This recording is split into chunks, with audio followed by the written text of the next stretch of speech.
And welcome to our first game here at the Brotherly Love Pro-Am Summer League. We have Chester Exit 6 versus Philly All-American. I'm Greg Starks here at Joe Clark. Joe, how are you feeling today? I'm feeling good. How about yourself, Greg? I'm good. It's a good day for basketball. Nice outside. A little smoky, but it's still nice. Yeah, still nice out here. Yep, and with that, we're going to send it down to our sideline reporter, Greta. My name is Greta Schustack with Sports Fanbase Network, covering Day 4 of the Brotherly Love Pro-Am Tournament. Game 1 has Philly All-American facing off against Chester. Currently, both teams are 0-1. Let's see who can secure their first win. Back to you.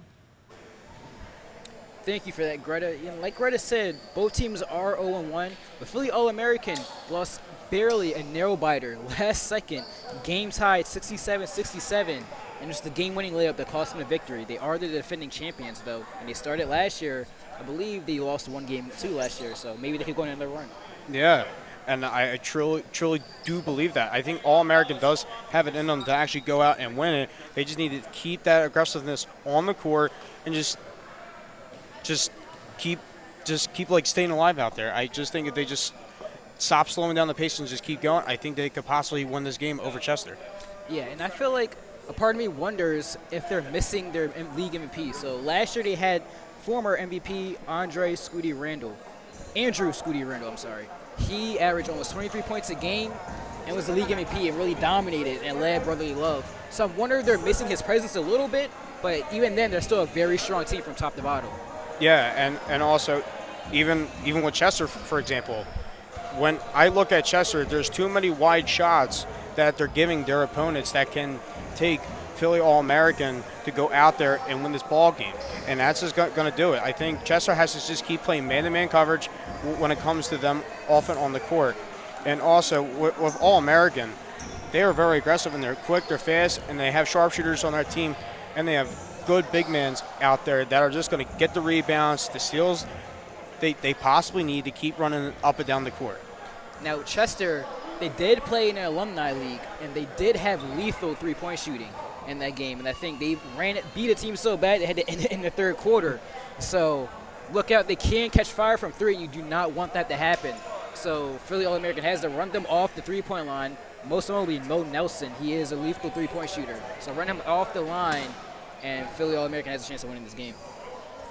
And also, today's games are brought to you by Athletic Brewing Company. So just give them a shout out. And we're about to slowly getting ready for tip-off here. But right before that, we're going to go away, give a little break as we're celebrating a birthday. But a little break, but come back here on Sports Fanbase Network.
Welcome back here on SFBN. We're here with the first game here at the Brotherly Love Pro-Am Summer League. Once again, it's Chester Exit 6 versus Philly All-American. Greg Starks here with Joe Clark. And Joe, do you have a prediction for this game? I do not have a prediction for this game, but if I would assume or think so, I really do think that this is Chester's game, and I do like how they played in their last game. Although it went to be a loss, I think they still had the energy to go out and do it. And I think Chester has the big mans to do it, and I've been liking the rebounds, the steals, I've been liking the action from them both. And I really do like it when it comes to Jordan Camper. I really like it a lot. And I'm looking to see Chester develop better in this game. Yeah, I think we're in for a really close matchup here today. And Chester 6 wins the ball, wins the tip, and Keon Taylor brings it up. Nice pick and roll action, looks to dump it off, but can't get the roller open. Jordan Camper is in the paint fighting for positioning.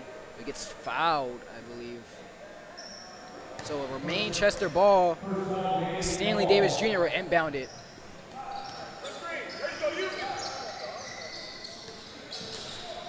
Rashad cannot get the jumper to go. And back down the court comes Stanley Whitaker and Philly All-American. Stanley passes it off.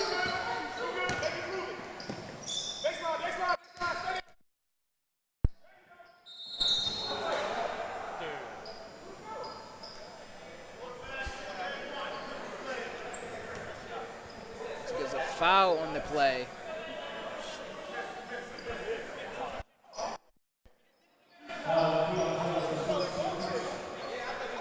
So there's a foul on the play.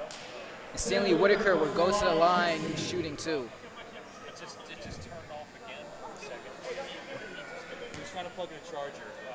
All-American looking to dive into this one and just try to get a few points on the board. Yeah, and Stanley Whitaker makes the first free throw, so it's now 1-0. 3-point attempt, no good for Philly All-American. Back down the court is Chester. A tied 2-2 ball game. Out of bounds, tipped away by Coates. Will remain Chester ball. 3-point attempt, no good by Collins. Here comes Tyree Colbert. Coach for Chester, well, one of the players for Chester asking for a push off there, but shot didn't go, so that doesn't matter anymore. But there's a foul on the other court, on the other end of the court, on Kyrie Coates. Yeah, as you've seen, he didn't give him enough space in order to get the jumper off.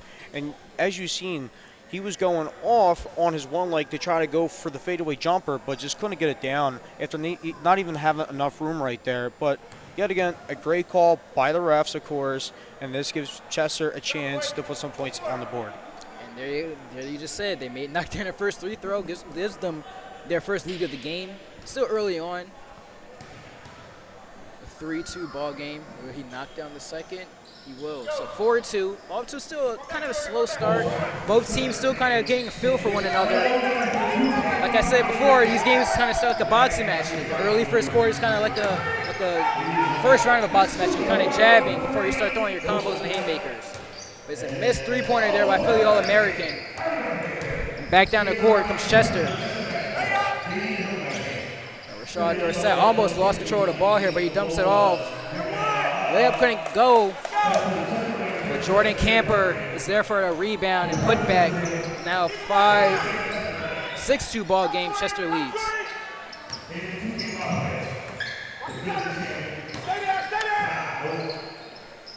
On the ball, Stanley Whitaker finds a nice cutting man. A nice dish off to James Stanback. And there you have it. Not even moving the ball, not even bouncing and making that quick pass. Yeah, right quickly back down the court. But a nice putback. Nice putback dunk there for Chester right there. That sure would give their Chester bench energy. And Chester getting another defensive stop and they're looking to run and push the tempo. Three-pointer cannot get it to go. Rebounded by Coates, so All-American and Coates will bring it up the court. All-American, both teams looking to go quick right now. Into the paint, but thrown away is it by All-American. Ball picked up by Stanley Davis Jr. He gets the finish for Chester. Chester going on a little run of their own, 10-4. And Joe, do you think Philly just has to slow this game down a little bit and not try to fight fire with fire? Sometimes, if a team's going up tempo, you need to slow it down because the momentum is all with Chester right now.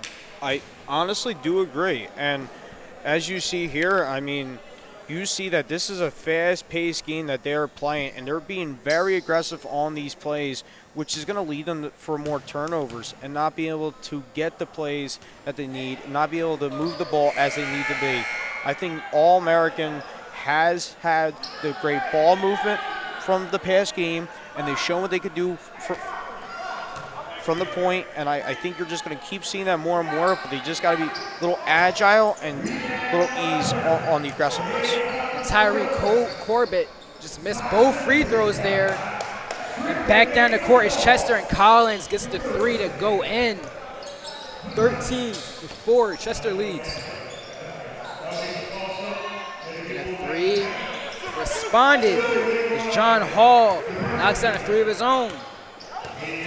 So Philly quickly gets their own 3 points back, 13-7. Stanley Davis gets in the great space for his own, but finds the open Collins for three. Air balls it. Rebounded by Corbett. Corbett.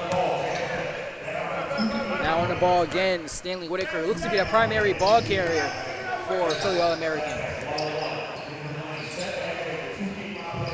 He cannot get it to go, but nice rebound by Khalif Mears.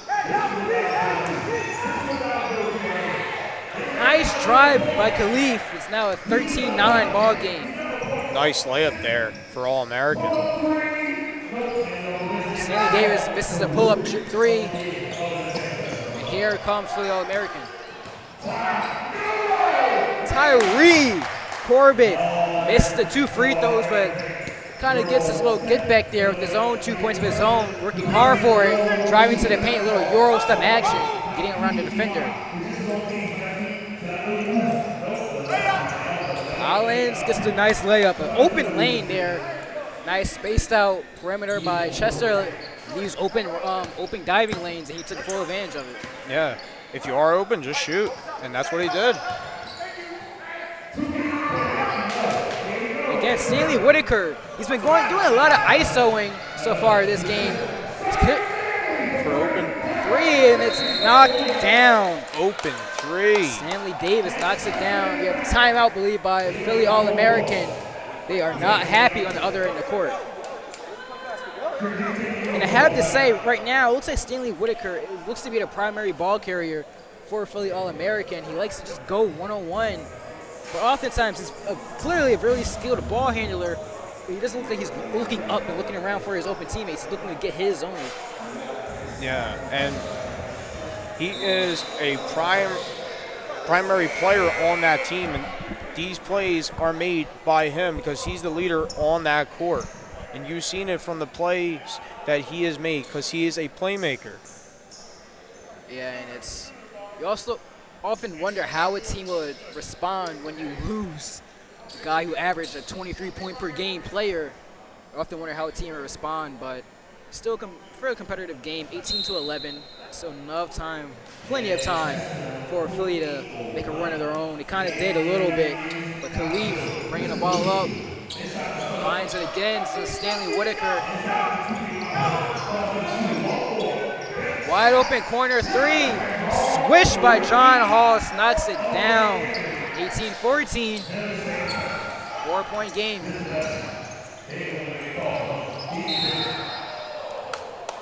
But I am liking the plays that I'm seeing from Philly All-American right there. It was very quick. You seen the open man right there, right at the point. You seen it at the corner right there, and that was his sweet spot. I've been seeing him, and that is his sweet spot, and they're going to just keep hitting him right there every time. Yeah, Philly is gone quick, but when their offense works, it really works, and it's stolen. Stanley Whitaker can't get the rebound, but he gets his own miss and puts it back up. Now 18-16 ball game. But Collins for three, but a putback slam by Stanley Davis Jr. He got up for that one. He definitely did. Got some air on that one.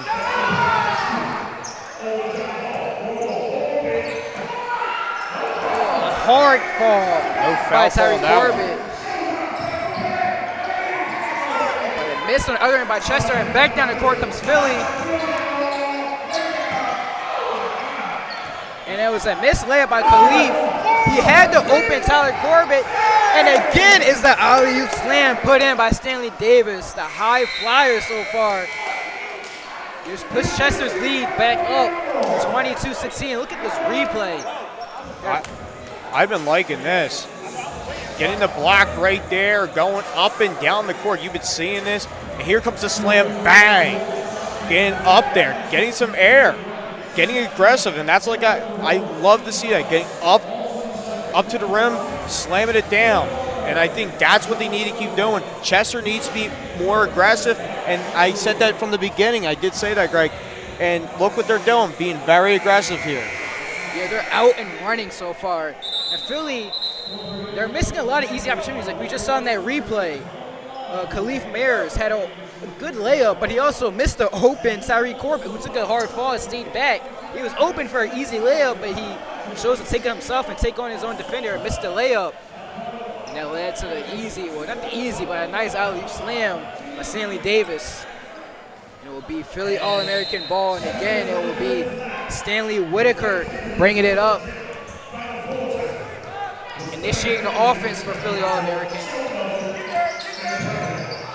Gives it off. A little pick and pop action, but they can't get the three to go. And down the court, again, the high up-tempo offense by Chester leads to a slam by Jordan Camper.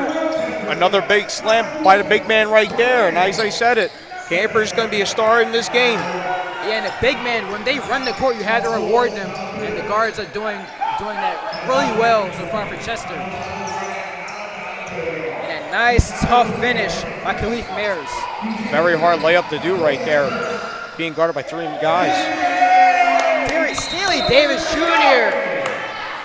getting right by the defense. Like a hot knife through butter. Euro stepping through the layup, gets it to go. Look at this replay.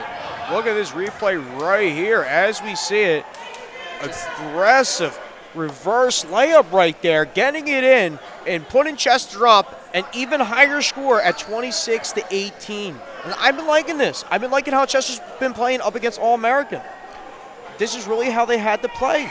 They've been playing really well. So far, I'm looking at this game, things just seem so easy for Chester. But for Philly, it seems like they really have to work for it.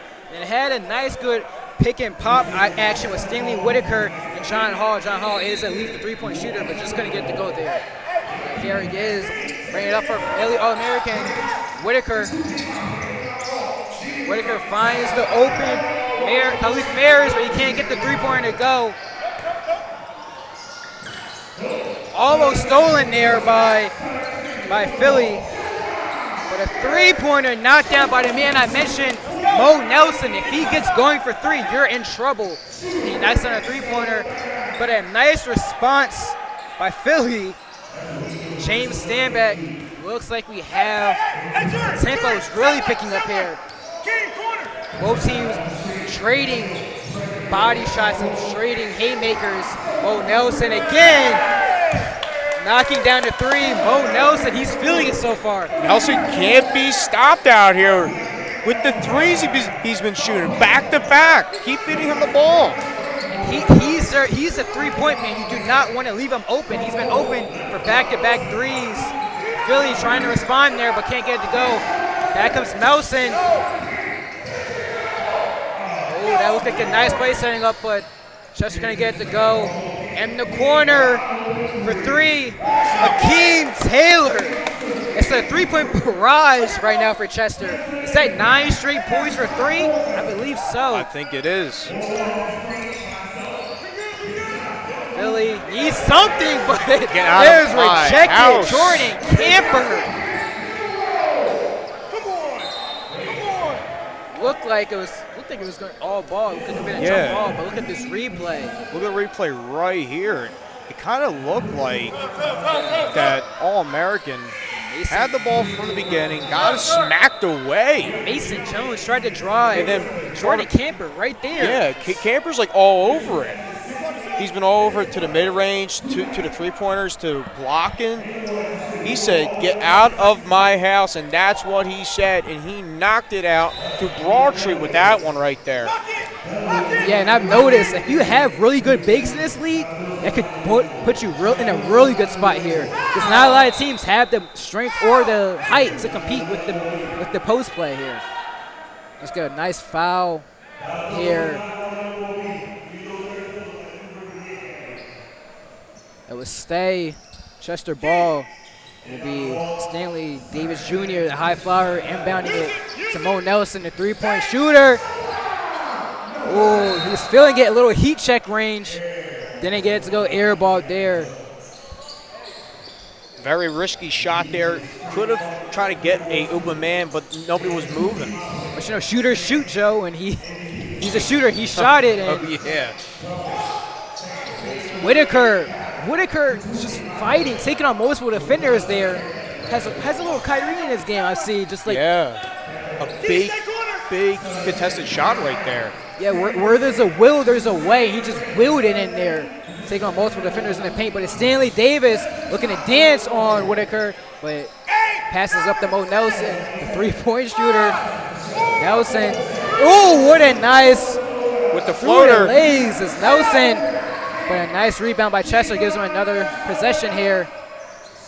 Stanley Davis, clean three-point bucket there by Chester. And they are feeling it this quarter from three. With Davis and Mo Nelson, they have a good duo on that court right now for Chester, and they really do. They do, and Davis can kill Philly as they just missed. I believe that was Mason Jones. Couldn't get the layup to go. Stanley Davis pressured there. See, Philly, they had to run him off that three-point line because Chester is lethal. And if they get into a flow, that is dangerous. It really is. And also, as you saw it in the first game with All-Americans, as you've seen, when they get into that momentum, they do not stop. And they got to just lessen that momentum of All-American, and I think Chester has this ball game. Yeah. When we have a guy like Stanley Davis who can dominate in the paint and from outside, that creates a headache for the defense how to stop him. And I believe that Jordan Camper was fouled on the shot there. We go to the line, shooting two. As we see right here, Camper looking around, trying to get the jumper off. Yet again, did not give him enough room. Hit the wrist, it looks like, of Camper. And there's a foul, and Camper will go to the line for two to try to get them at 40 points in this game. Yeah, 40 points are already not even at halftime yet. Knocks down the first one, 39-23 ball game. And I think Camper has been really putting on a show here for Chester and up against this All-American team. And as I said, I didn't think that Chester would really run up the court with All-American today, but they really have been. Yeah, now a 17-point game here. Whitaker just getting effortlessly to the paint. He's like a magician in the paint. No matter how many bodies you throw at him, he will find any space he can. Just get that ball in the bucket. Here is Taylor for Chester. Taylor can't get the layup of his own to go. The ball goes out of bounds, so it will go to Philly. As I've been seeing with Chester, Chester has been playing a lot of ISO ball that's been helping them more, spacing it out and making the paint wide open for those easy layups. Yeah, Chester has such a balanced game right now. They can kill you in the paint, but also beat you from outside. Just kind of pick your poison with them. And right now, it seems like Whitaker is just trying to will Philly back into this game himself. A nice stop by Philly after the miss there. Coates travels on the play, kind of lost track of his footing, will turn it over. It's just been that type of game so far from Philly. Very unfortunate right there, of course, and you hate to see it, but that's the call, and you just got to face it. There's going to be mistakes made. Taylor, easy. No defense there for Taylor in the paint. The Philly paint defense has just not been there so far. No, it has not. And when you see Philly try to drive to the paint, there's so many bodies thrown at them. But when Chester dives, there's only usually one guy in the paint. It just shows how strong defensively Chester is. But Philly has gotten some easy looks as there is a miss by Philly. An alley-oop slam! Right now it's been all Chester, almost a 20-point lead so far. It's a 19-point game. Philly needs something. They need to respond. A nice put in by Philly. Nicely done using that backboard the right way right there. Extra points on the board for All-American. And they desperately need to put up points right now. They cannot let this game get out of hand, but it's kind of bridging up to that point.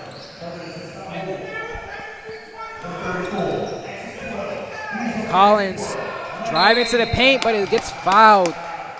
He fouls on Chris Lyers. Yeah, and as we see here, you've seen the aggressive defense you've seen from All-American right here. But Lyers right there putting pressure on and just knocked them down, and it happened the foul has been called. And it was a good defensive foul that the refs have called. And I think the whole thing with All-American is just the fouls have been killing them within this game. And that was just a first miss by Collins at the line. It was 44-27 ball game. In the waning seconds here, the final minute of the second quarter until the half.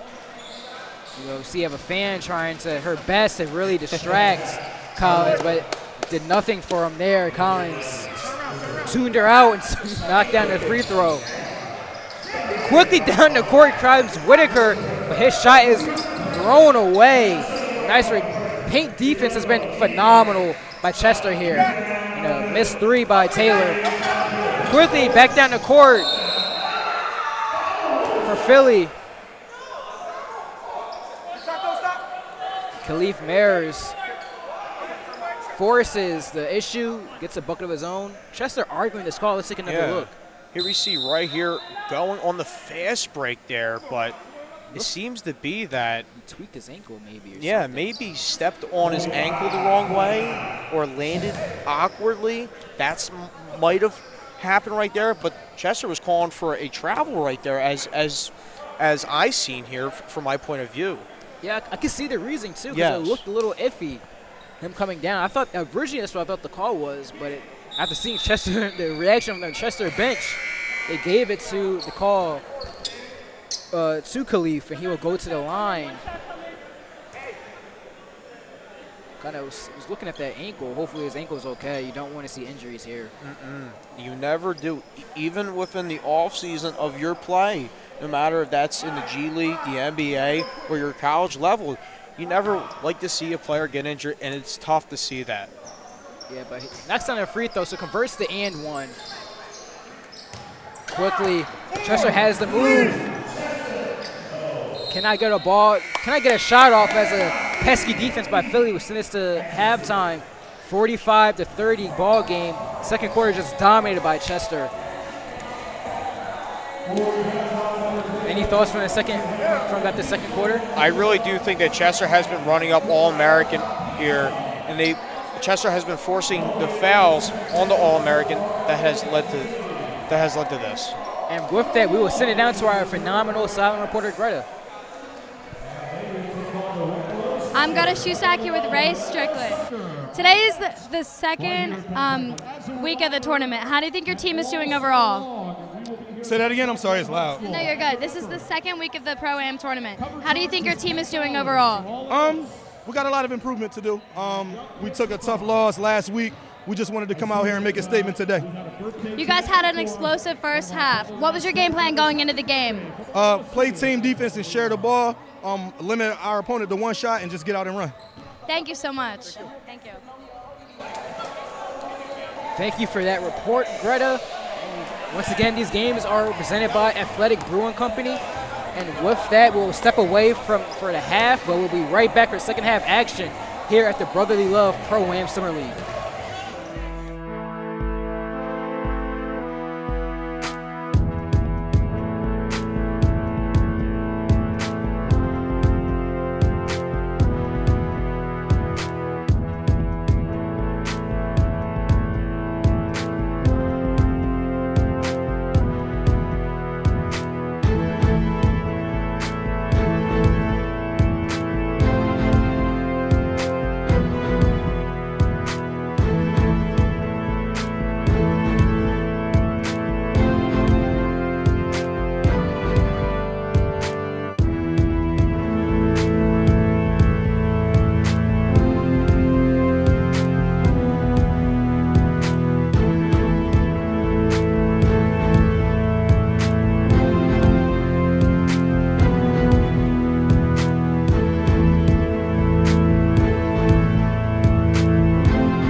And we're back here at SFBN for some second half action.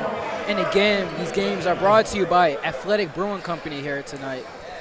And Joe, how was that first half for you? I think that first half was very, very exciting as to what I saw. I mean, this was a really good game for Chester, and I think this is like the storybook story that we see from Chester. The first game they played was a little rough, but they came into this game, they saw the mistakes, and they fixed it, which has been shown right here. Playing good defense in the paint, and also the shooters that we see, like Mo Nelson, Stanley Davis Jr. Back here is Philly. Cannot get the three-pointer to go. Stanley Davis tries to throw it to the cutting man, but it's knocked away. But he pulls up instead. Can't get his jumper to go. Stanley Davis right now has 16 points, by the way. Three-pointer no good from Chester. And here is on the ball is Tyreek Corbett. Corbett is fouled. Go to the line. There's a replay. As you see right here, All-American just trying to get something up the court, taking it slow, but yet again, right there, Corbett just keep working the paint and got the foul. So there weren't any shots. I guess it was on the ball before the shot. So Philly inbounding it, and they turn it over. It's been that type of game for Philly. They would get a break, but then they will just turn the ball back over to Chester. They can never string together a proper run. Yeah, it does seem to be a little bit miscommunication there right on the court, which is going to turn into more turnovers. Keon Taylor, guarded by Strickland, finds Collins. Collins will pull up from three, knocks it down. And all Tyreek Corbett can do is just smile, as there is nothing he can really good do as a defender. Here's Coates dancing on Collins. Coates dishes it back out for the three. Cannot get the three to go.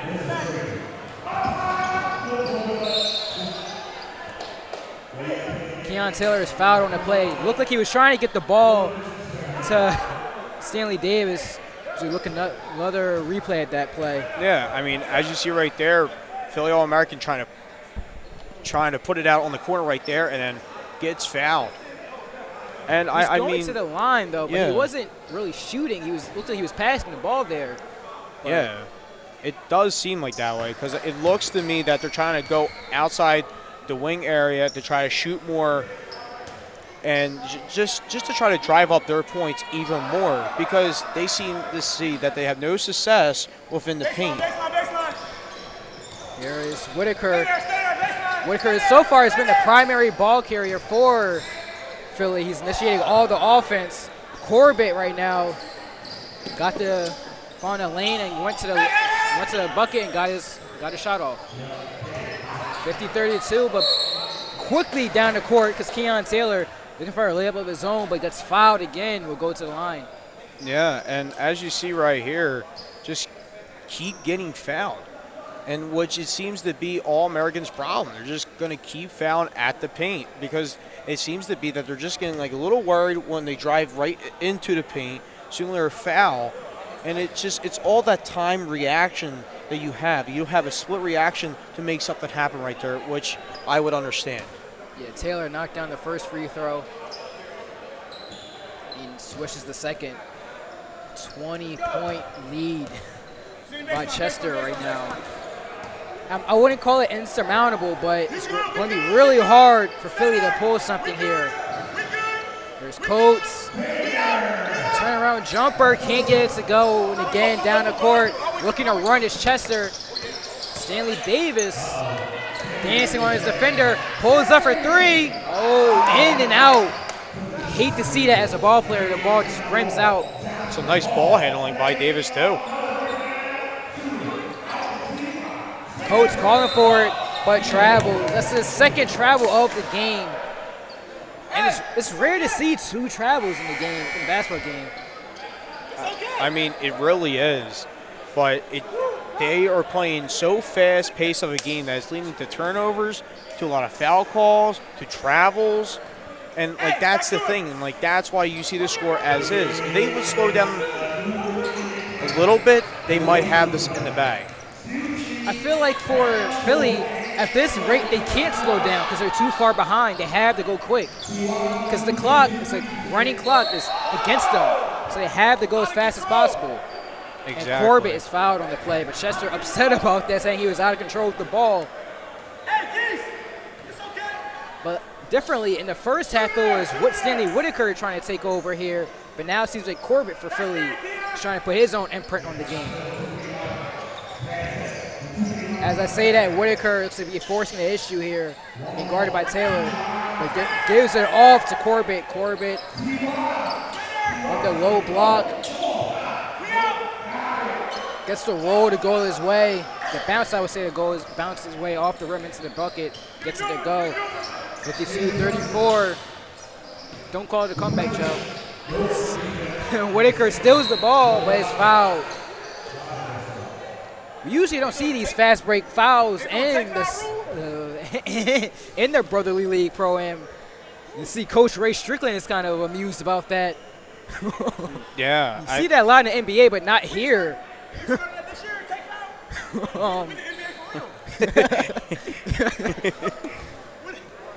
I mean, I think, as you see it right here, I just think All-American is trying to get any points they can because they're desperate for these points. They keep and to be within this game up against Chester. Yeah, with the take foul, sent Strickland Whitaker to the line, but he missed the free throw, the one free throw. It will remain Philly ball. They've been diverting to Corbett right now this half. The turnaround jumper can't get it to go. And you hear Ray Strickland just yelling, "We out," as he just wants his team to go out and run. Nice three-pointer. Taylor can't get it to go. Running back down the court is Philly. James Sandback pulls it back out to reset. And a nice putback slam. John Hall comes out of nowhere. Big flies slam. in. Such a big slam there at a big moment. Back the court comes Philly. Stanley Whitaker. Over here, Coach Ray Strickland calling for a timeout for Chester. Now I would say Philly has come out the gates a lot better than Chester has. Let's get another look at that slam. I see it right here. This slam coming in. You don't see John Hall anywhere in the screen, but out of nowhere, here he comes. Right off the rim and just on time and just slam it right down. And that's the momentum All-American needed in this game. And you've seen that. You're going to keep seeing this guy be aggressive. And John Hall, he's been a big man right there on this court and just getting those rebounds and also getting those offensive rebounds right there, as you've seen. Yeah, today's game is sponsored by Athletic Brewing Company.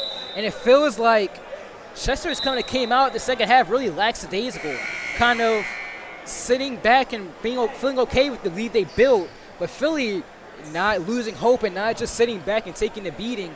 They came out firing in the third quarter, slowly kind of fighting back, forcing Chester to call a timeout and regroup. I mean, All-American is making this a game. They're making this a very close game right now. And might seem far to many, but they're making this a very close game. Stanley Davis guarded by Whitaker. A nice spin move, gets to the lane, but rejected by Hall. Denied by Hall right there. I even heard that block from here. I heard that from miles away. It's a sloppy play right now from Chester, stolen by Strickland. Strickland gets that tough finish to go. I said earlier, Joe, don't call it a comeback. And Philly All-American showing why they're the defending champs right now. They're never out. They're not out of it right now. All-American has been all over these passes by Chester. Whenever they see it, they see the open man and they dart. And as soon as they see that open passing lane, they're right there, right on time. Foul by James Stanback on Mo Nelson. And you see Philly All-American is not giving any space to Mo Nelson. You do not want him to have that three-point barrage like he had earlier. There's Collins using his strength, but can't get that layup to go. Corbett with the rebound. Quickly back down to other court goes All-American. Corbett, the up and under. With the reverse layup right there. At one point, it was a 20-point game. Now it's a 10-point game. But again, back down the court quickly. It's Chester. Here's Philly. Corbett bringing the ball up. Corbett for three. Short. Just hits the front of the rim. They're picking up Mo Nelson full court. The defensive intensity has ramped up by Philly All-American, and they're forcing the turnovers. And what nice ball handling by Khalif Mayers. Dishes it off to John Hall, and Philly quickly. 10-point ball game again. It seems to look like a half-court press here by All-American. That's what's leading them to these points. That looked like a foul there. I saw it. Looked like a foul. Mo Nelson, Strickland. Down to Stanley Whitaker. Gets the left to go. Coach Strickland arguing the call that Mo Nelson was fouled during the turnover, saying his arm was hit, and I think his arm was hit. I saw it. I believe his arm was hit. Yeah, it might have been, but Strickland is very mad, which I don't blame. Yeah, you can kind of sense the momentum going away from his team here pretty quickly. But even with all this, it's still only an 8-point game. Ooh, what a slam! Jordan Camper, one-handed into the rim. He back up to 10 points. Ooh, big slam by Camper right there that showed everything. Stanley Whitaker is fouled, but let's take another look at that. We got to take another look at this. Jordan Camper, number 23, you see him here. Trying to find a man right here. You just saw him put his hand up. When he puts his hand up, you just send it to him. With the alley-oop right there. For a second, I thought he was trying to shoot the ball, but, no. It was for an alley-oop. Tyree Corbett. I'm sorry. Khalif Mayers got it to go. 5, 4, 3. Stanley Davis. Ooh, almost. Got the three to go at the end of the third quarter. That was sent us to the fourth quarter, 56-48 ball game. Philly All-American dominated that quarter. And that's what you need coming out of halftime, bring us a closer game. But with that, we'll step away really fast, go to a short break. But we'll be right back here on SFBN for some more Brotherly Love Pro-Am Summer League action.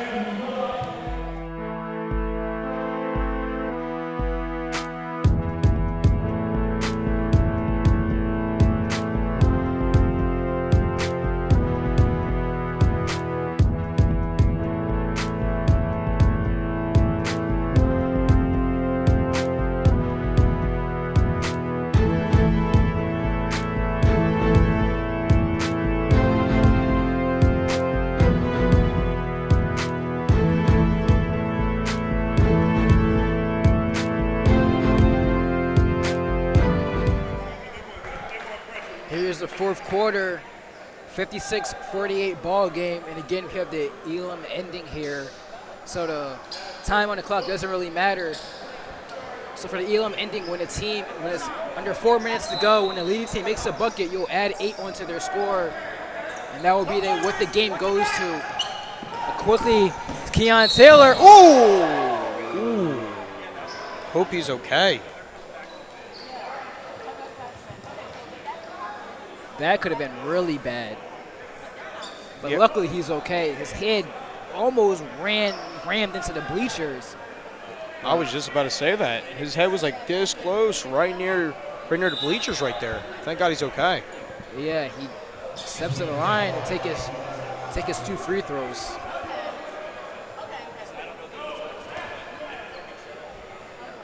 $56-48 ball game.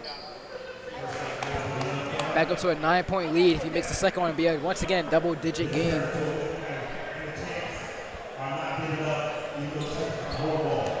Knocks it down, 58-48. 10-point game again. Up the court, Khalif Mayers. Gives it off to Whitaker, but Mayers posts up Keon Taylor. Uses his strength and just gets it nice off the backboard into the rim. Uses full backboard right there. Stanley Davis.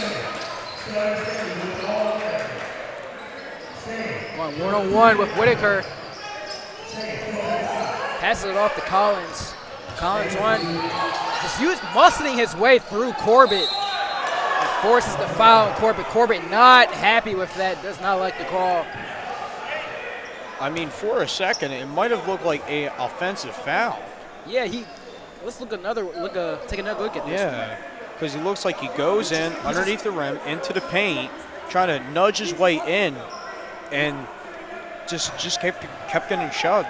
You know, Joe, we don't like flopping, but that would be a good instance to just throw yourself on the ground. And force the offensive foul, force the issue on the officials. And Corbett is very mad about that, arguing with the refs. So is the coach. Even the coach is really fed up with this.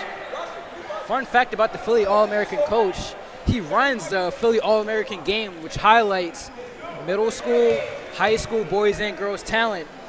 And every year they have an All-American game. It's incredible.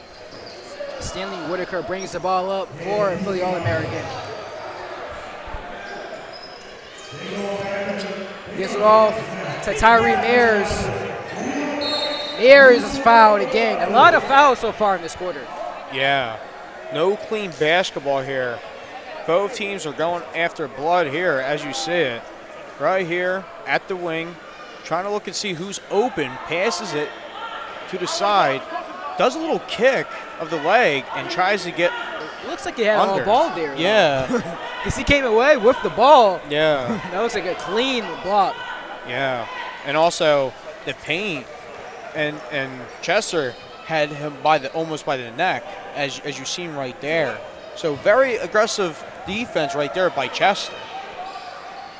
So 60-52 ball game, 8-point game. Now Philly haven't managed to get any closer. They've kept it within the 10 to 8-point range. So always keeping themselves within striking distance, but anytime they get an inch closer, Chester just pulls a little bit further away. Taylor on the ball, dishes it out. And outside of that second quarter where they had that good run of three-point shooting, Chester cannot find cannot get a three-point basket to go. Neither team really can. It's only been layups or free throws so far. Some jump shots managed to go in as well. But so far, both teams are moving cold from three. Stanley Whitaker gets a smooth jumper, gets it to go. 6-point game, 60-54. 60-55, I'm sorry. 5-point game. All-American making this a 5-point game is getting very interesting right now. Yeah, and I need to remind folks at home that Chester at one point had a 20-point lead, and that had quickly collapsed here. They can't get anything to go right now. Philly All-American tying up the defense by a sloppy turnover there, gives it right back to Chester. Stanley Davis takes the three, can't get it to go. There is Corbett bringing the ball up for All-American. Getting pressured by Davis. Tyree Mears cannot get the layup to go. There's Chester. Wide open layup right there, and just couldn't get nothing going for them. And an air ball there by Rashad Giante. Here's Stanley Whitaker bringing the ball up. We're close to that Elam Endings finals target score. And a three-pointer, James Standback. First three in a while. 3-point game, 60-57. That deep three-pointer right there has made a difference within this game, making this a 3-point game, and about to be less than 4 minutes on the clock in the fourth quarter. Yeah, here's Collins bringing it up for Chester. Stanley Davis been fairly quiet so far. Cannot get the three to go. The three-pointer has not been there for Chester so far this quarter, ever since the second quarter, since halftime. Stand back, filling it from three. Can't get it to go. That would have tied it up here.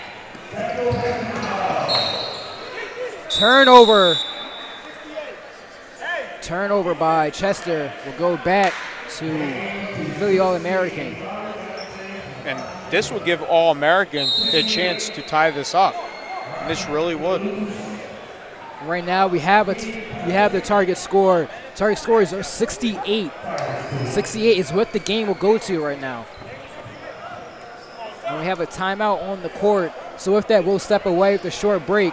But we'll be right back here on SFBN.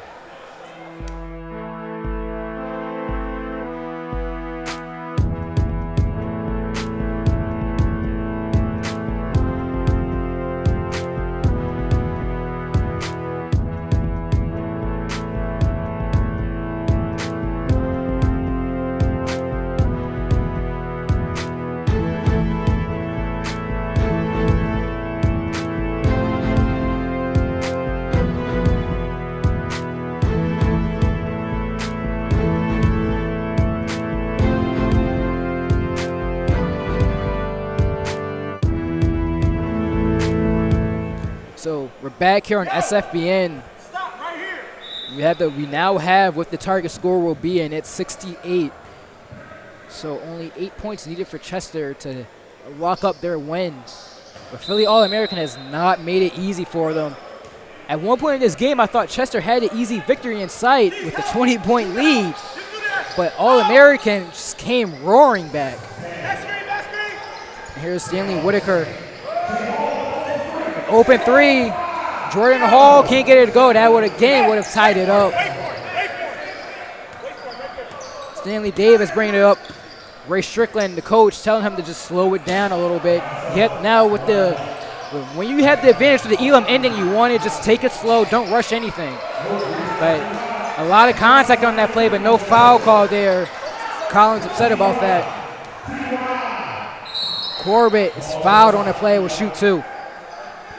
Yeah, as we see here. See, look, Collins thought there was a lot of contact there. I thought that was not a foul. Yeah, I didn't see much contact there on Collins, but Corbett, for example, right here, a lot of contact on him when he's going up to the rim for that layup. And as we see right now from our side on the court, Strickland is talking to his team about the next play and seeing how they can possibly get out of this rut going up and down the court with these turnovers. Yeah, turnovers and just sloppy play overall have killed Chester, and they just saw before their eyes their 20-point lead just dwindle away. 60-58, only a 2-point ball game here.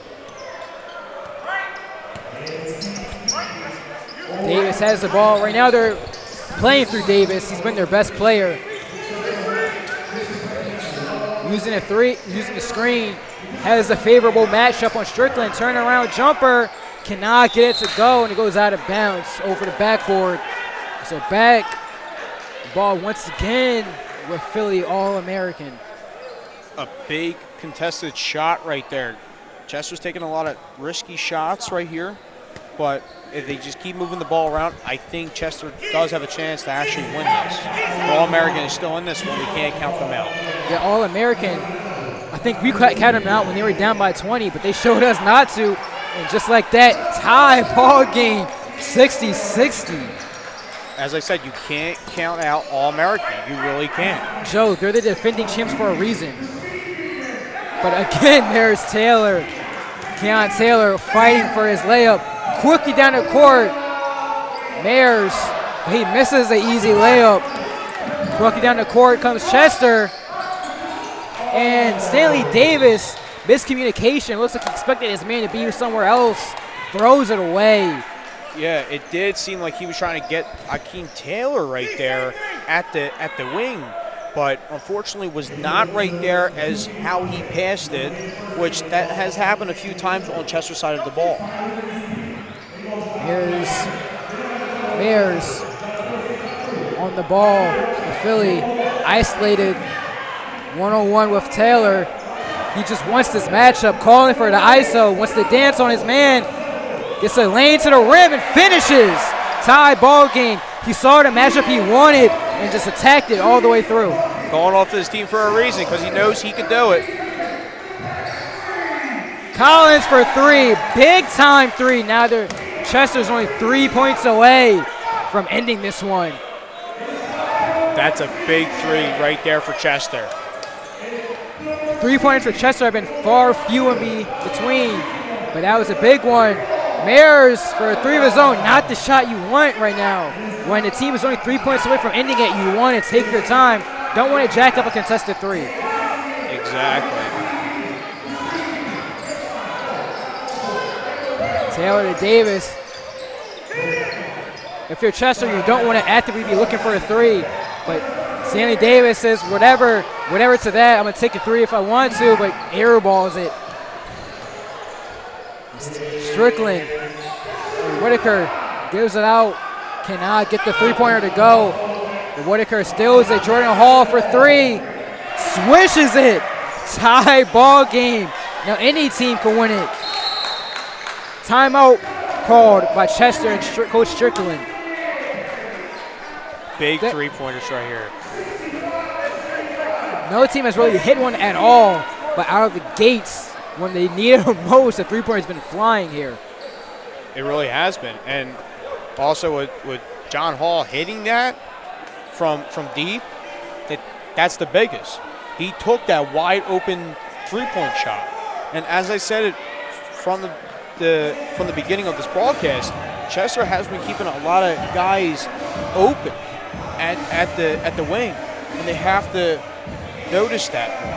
And also, you have the wing right open. It's wide open for a man to sit there and shoot.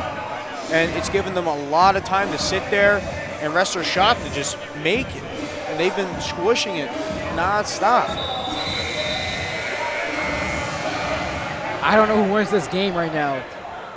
At one point, I thought Chester was the better team, but they've just got complacent and allowed Philly to just come back. Philly All-American just allowed them to come back.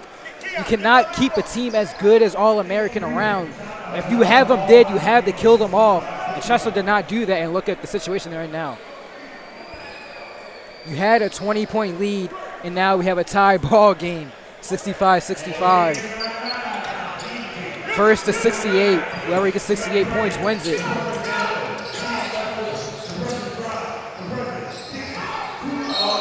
Ball thrown away by Rashad, by Chester. And it's been this sloppy play by Chester, just constant turnovers. Whitaker being tightly guarded by Stanley Davis.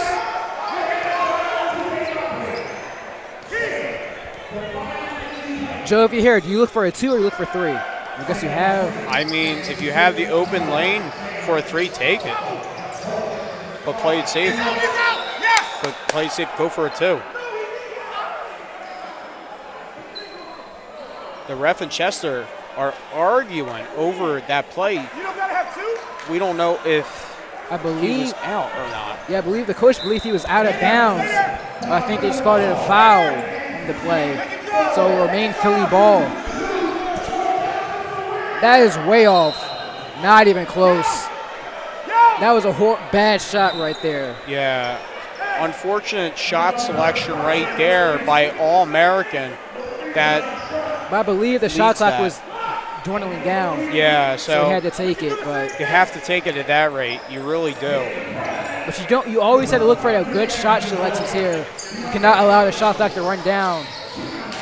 Deion Taylor skip through the lane and gets a bucket to go. 67-65. The next bucket by Chester will win it, but also if a three, the next bucket by Philly All-American will win it. It's really any team's ball game right now. Strickland, Whitaker dancing too much, getting too fancy there. Keon Taylor, he calls ball game. 69-65. Let's look at his replay. Whitaker dancing too much, stolen by Collins. Getting too fancy with it right there, and that's what happened. And as you see right here, going for the easy layup right there to win it for Chester. And I've been big on Chester this whole game. And seeing that, they got the open lane for the easy layup to win the game. They don't got to, to be honest, you can't get fancy like that at a big moment like that. You really can't. And after you saw the game-winning layup by Keon Taylor, you just saw Stanley Whitaker just put his hand up saying that was on him. And you like to see a player take responsibility in that situation. He had the turnover that caused the team the victory here.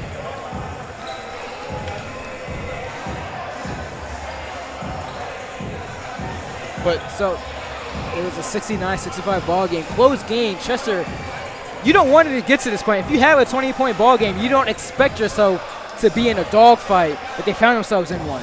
No, and I think that's the biggest thing. The wide open shots, they played man-to-man good. The paint defense was right there.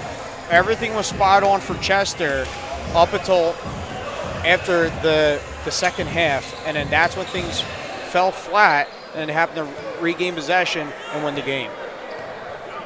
Yeah, this was a wild game. We saw some highlight dunks by Stanley Davis, and Stanley Davis really showed out. And as with that, we will send it down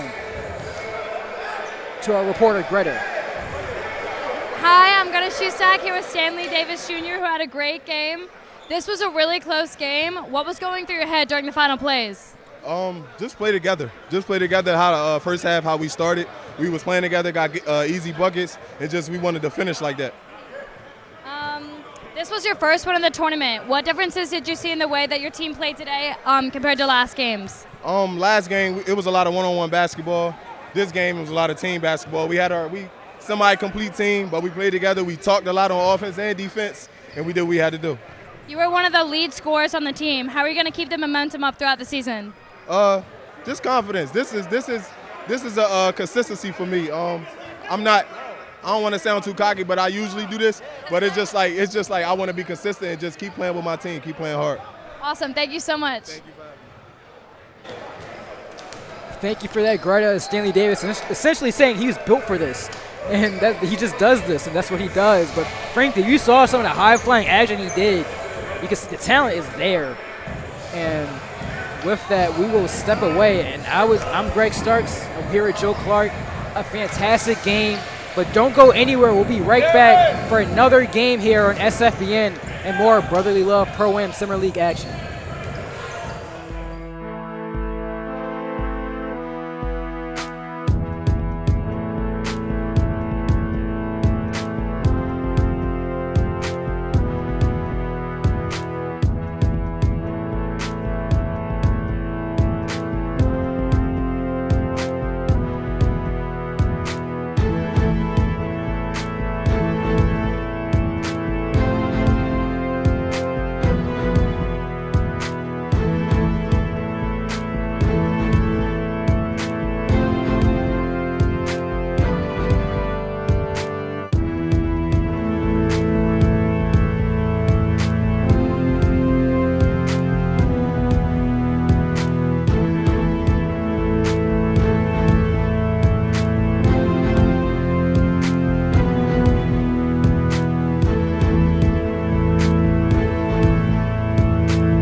welcome on into the second game of this triple header. We've got the Red Rose Thunder taking on Philly Brotherly Love. I'm Jake Gable alongside Tamir Stubbs, and we're going to send it over to our sideline reporter, Dominique Vincent, before pregame. Vincent reporting with the Sports Fan Base Network.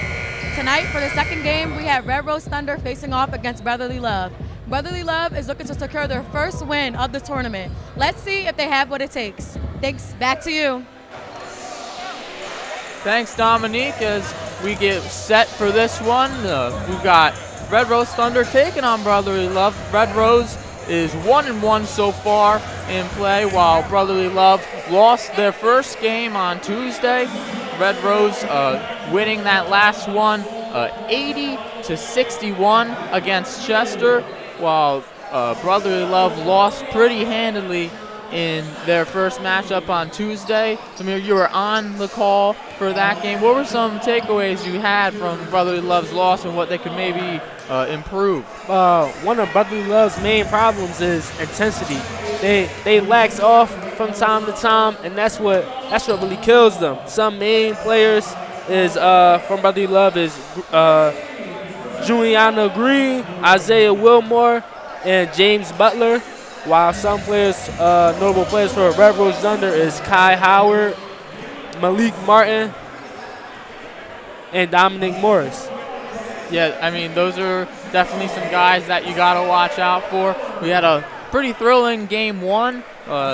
Looked like it was going to go out of hand, and Chester exit 6 was going to blow them out, but it ended up going right down to the wire, and I wouldn't be surprised if we see something similar in this game. But obviously, Brotherly Love is going to have to improve on their performance in the first game compared to the second, but that's what Red Rose Thunder did. They didn't have the best showing in their first game, and now in their second game, they ended up winning by 19. So we'll see how both teams have at least one game under their belt at this time.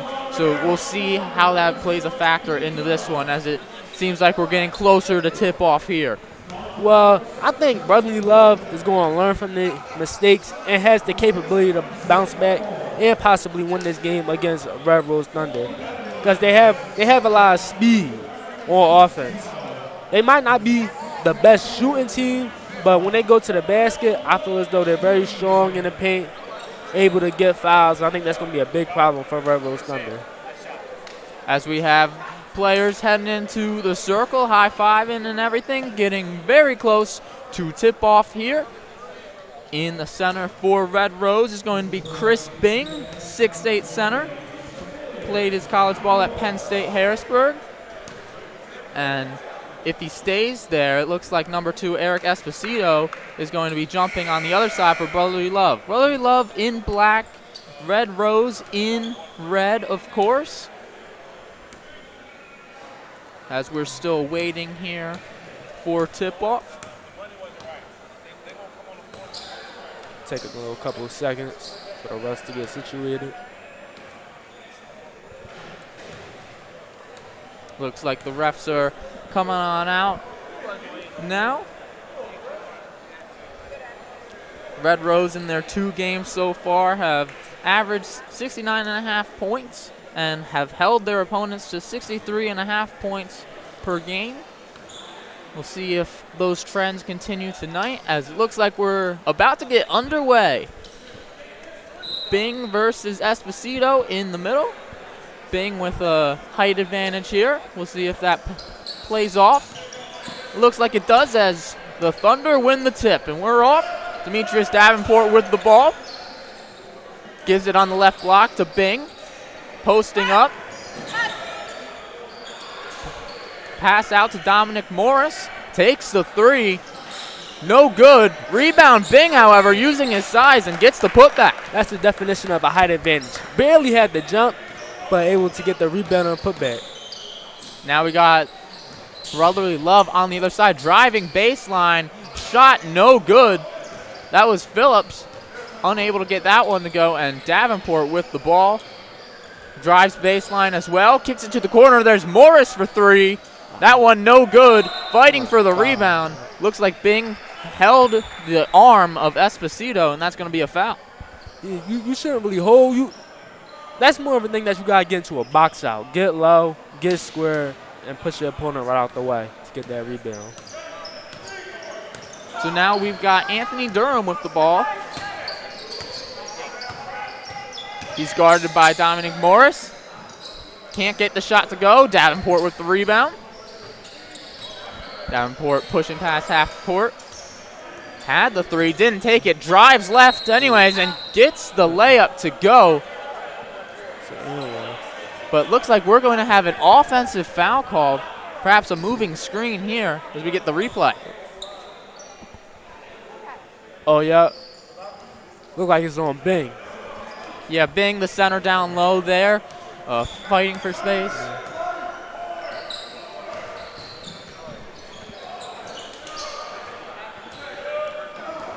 Kai Howard with it, crossing half court. And he gets the and one layup to go. Kai Howard extending the lead to 6-0 with a potential chance to make it 7-0. Let's look at the replay. Kai Howard speeding up the court. Sees that they run with their back towards.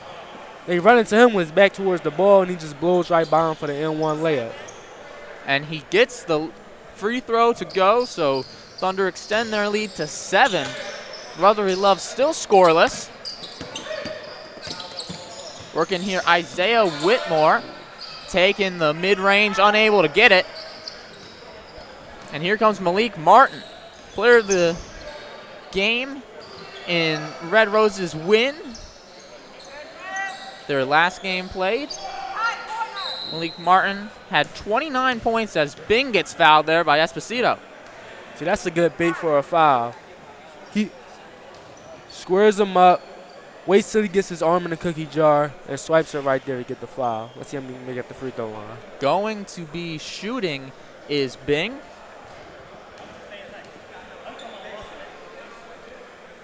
First one is up and off. Bing played 2 years at East Stroudsburg and 2 years at Penn State Harrisburg. He averaged just under 12 points per game in college and was a 63% free throw shooter. So the first one is off. Second one, nothing but net.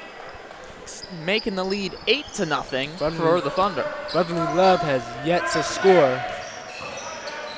There's a mid-range jumper there, unable to go. Durham not able to get that one as Kai Howard takes a screen from Bing, takes the mid-range jumper, very contested, and gets it to go and one. Kai Howard having himself a game so far with his second and one opportunity.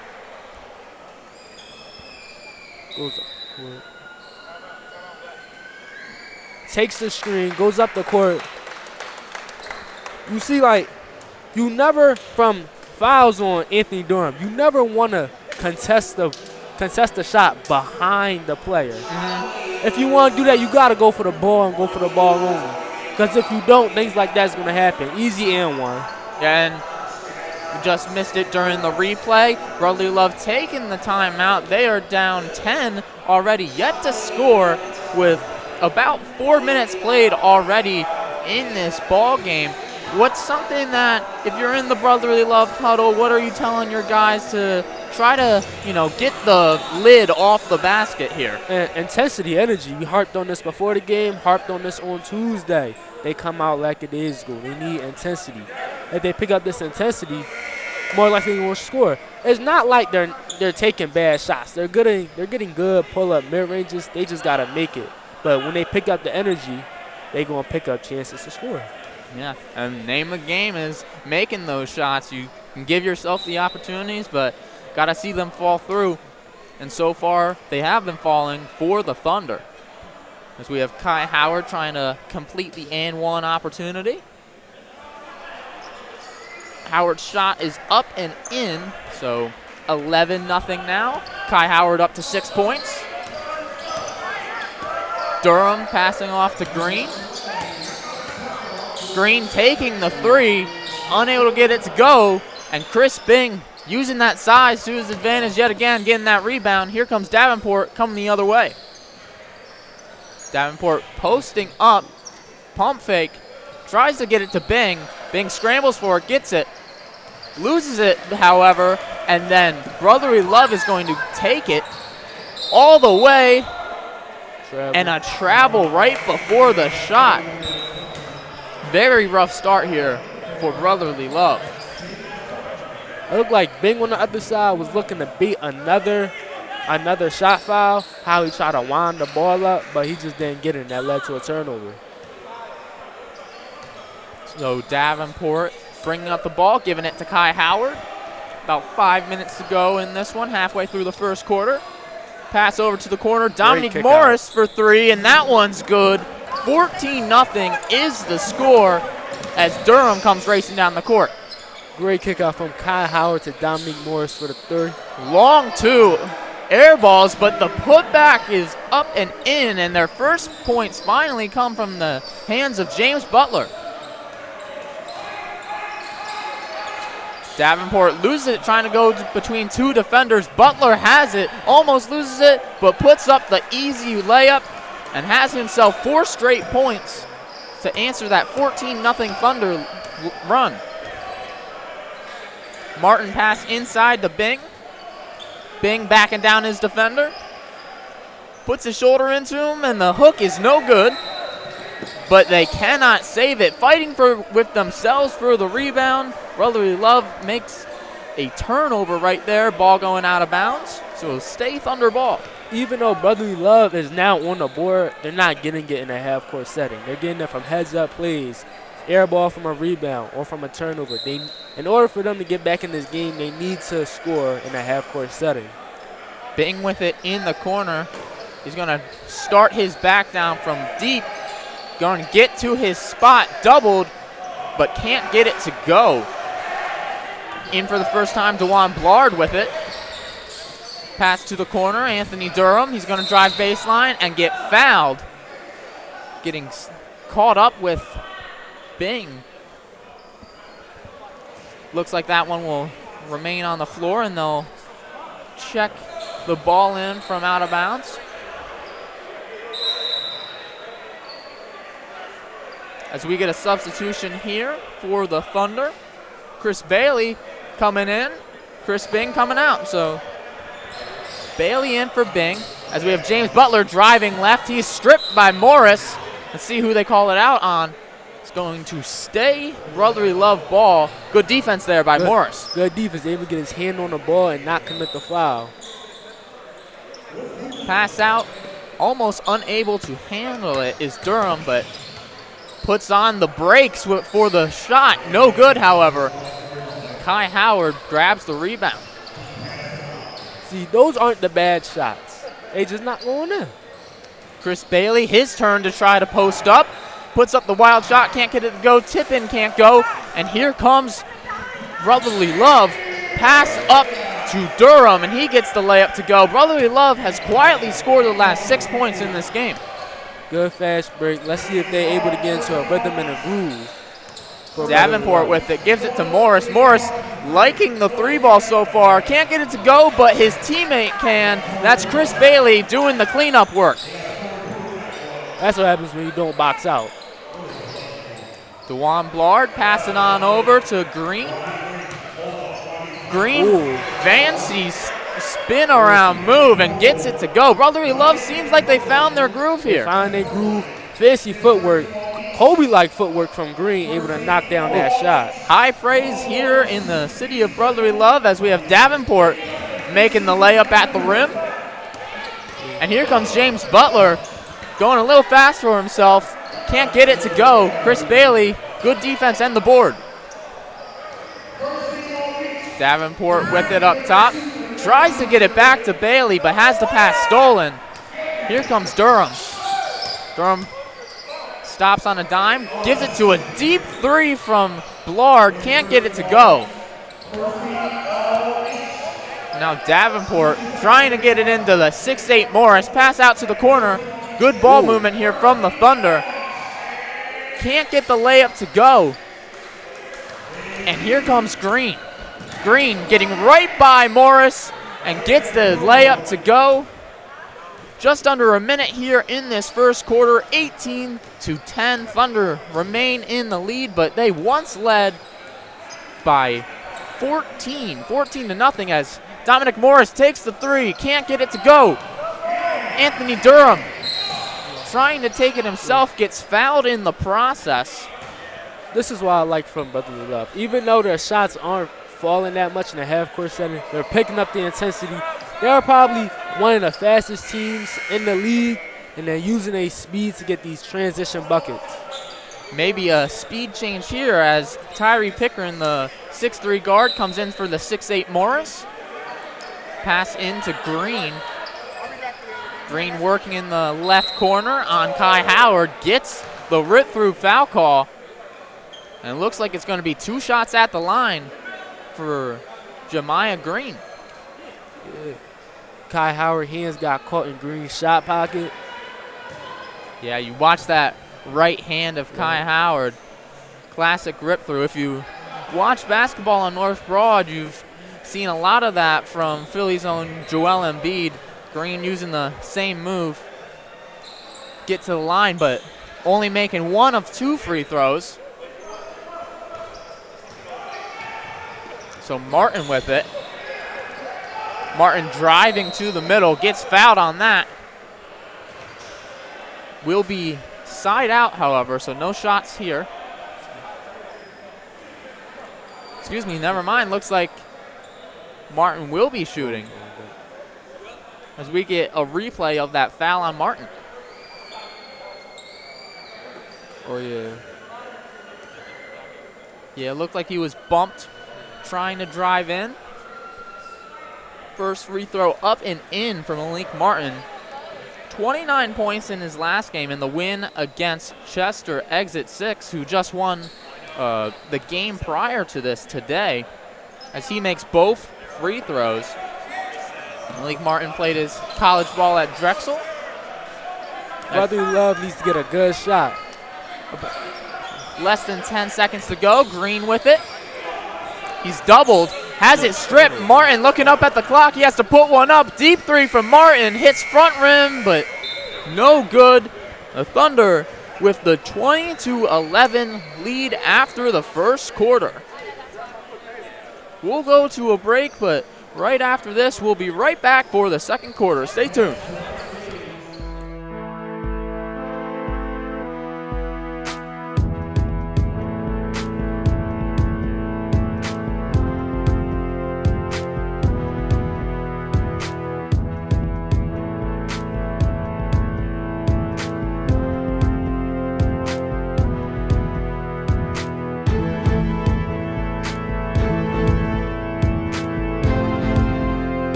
We are back here for the second game of a triple header at Ben Franklin High School.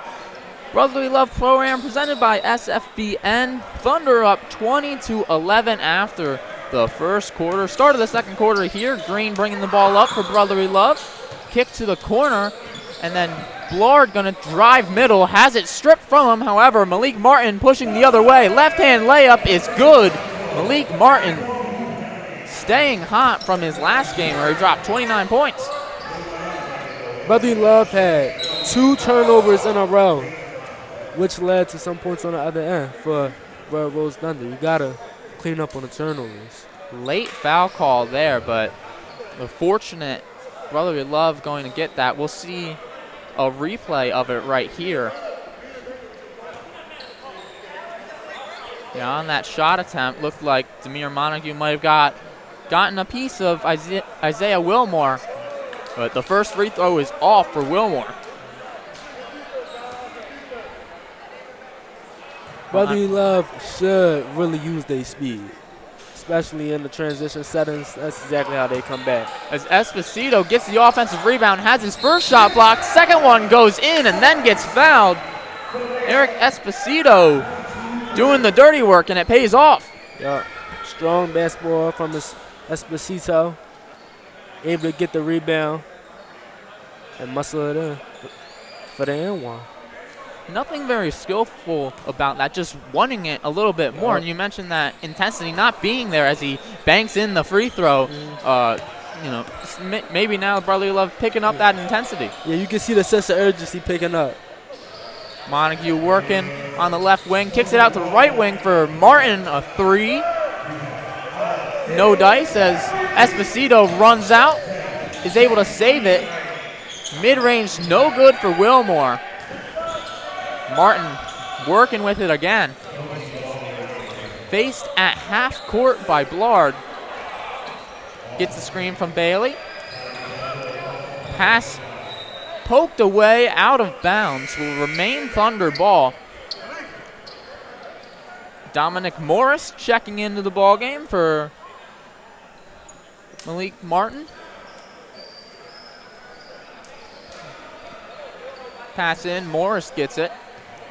Fakes the dribble handoff. Gives it to the post. Davenport, the guard post up. Has his shot blocked, however, by Phillips. And Blard pushing the other way. Phillips with it. Dribble handoff to Durham. Durham working in the corner. Finds himself in the toughest spot. Gets it to Blard. Puts up the floater, and that swishes in. It's only a 6-point game now. 22-16. Thunder in the lead. 7 minutes left in this second quarter.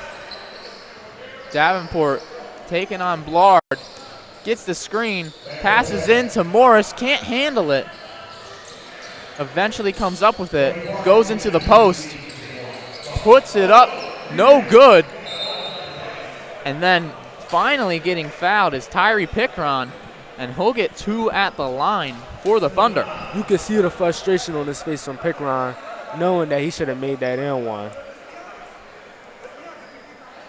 The miss there from Morris. Pickron helping his teammate out, getting that offensive rebound, but can't get the first free throw to fall. Pickron played 3 years at Quinnipiac, 1 year at Long Island University, was a high school state champion at Archbishop Wood, made all-state third team in high school, and was high school teammates with Colin Gillespie, the Villanova legend, as we have Wilmore getting the transition layup quickly. That's what I'm talking about. Speed and transition will get these guys their buckets tonight. Davenport driving, met by a lot of bodies, and gets fouled, falling hard. Hard for. We'll get a replay of that. Davenport with it. Yeah, it looked like you could have called that foul on multiple people there. Hard foul. But that's just basketball. No ill intention. Let's see how many he can make at the free throw line. Davenport's first. Hitting the rim a couple times, then goes in. Played his ball at Mercyhurst University. Philadelphia, PA native, like most of the guys on the Red Rose roster. We get a substitution here. James Butler coming in for Esposito. Davenport second. Can't get it. So Thunder come away with nothing on that trip. Pass to Butler inside. Butler takes the mid-range jumper, no good. Short on that one. Pass back out. 3, no good. Fighting for the ball, and the Thunder come up with it. Montague gets the screen from Bing, working in that pick and roll. Ends up getting fouled by Butler. Brotherly Love needs to chill out on these jump shots. They need to get downhill, get floaters, get strong attacks at the paint, and get to the foul line. We have a sub. We have Kai Howard checking into the ball game for Demir Montague. He said he was pulling it on the sideline. Let's see what he's going to do. Yeah, he talking about how he wanted to shoot, but should have been concerned about his teammate Tyree Pickron hitting that deep 3. And here's a wide open three for Brotherly Love, but just hitting the rim on it. Nothing called there. Looked like the player stopped for a second. The miss. Still fighting for it. They have it. James Butler met by 2. Bing getting a clean block. Looked like they could call a jump ball here, and they do. We'll get a replay of that block. Pass inside, and Bing just doesn't let it up. That's the size advantage. Swallows on his hand. And we have Butler up against Bing. Bing with the height advantage. Tipped off this game, but he won it, but no one ended up grabbing it from him, so it goes under the basket. So Brotherly Love fortunate there. They'll keep it. Green with it. Fakes the behind the back pass, but gets blocked by Bing. Good inside defense from Bing, but it doesn't matter there as Isaiah Wilmore wills that one in from mid-range. Nice little dribble pull-up on the foul line. Davenport doubled. Going through his defenders. Bing on the perimeter. Normally don't see him out there. Gives it back to Davenport. Bing trying to post up now. Pickron is just begging for the ball. Can't believe he didn't get the pass. But it will stay Thunder ball as it goes out of bounds.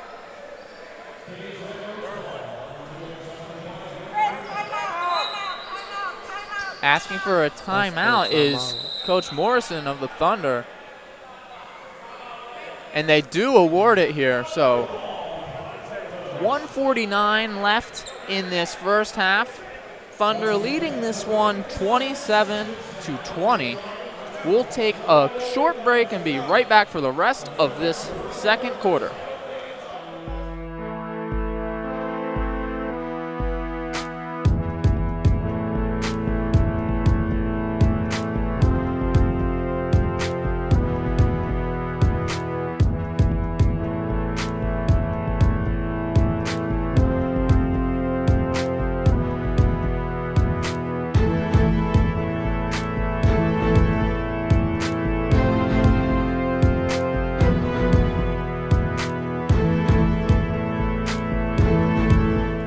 We are back after that short timeout.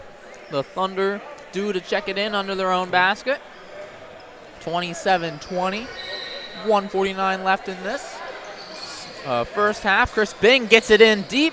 Can't get it to go. Morris tries, but that is a miss. And then pushing the other way. Fouled as an awkward layup attempt there from Durham. Crashes into a couple of bodies there, gets the foul call as we get a replay of that. Fast in transition.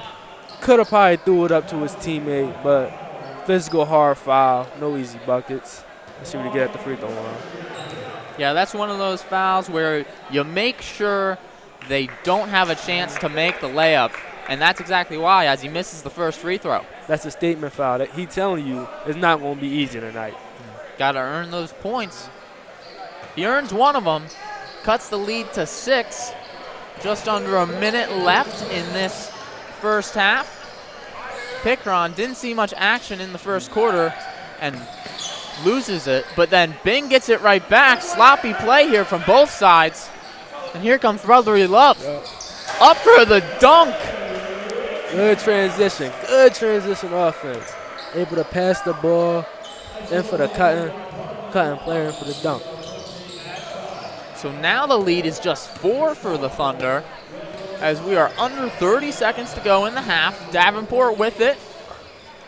Looking for Bing, who was wrapped up by Isaiah Wilmore.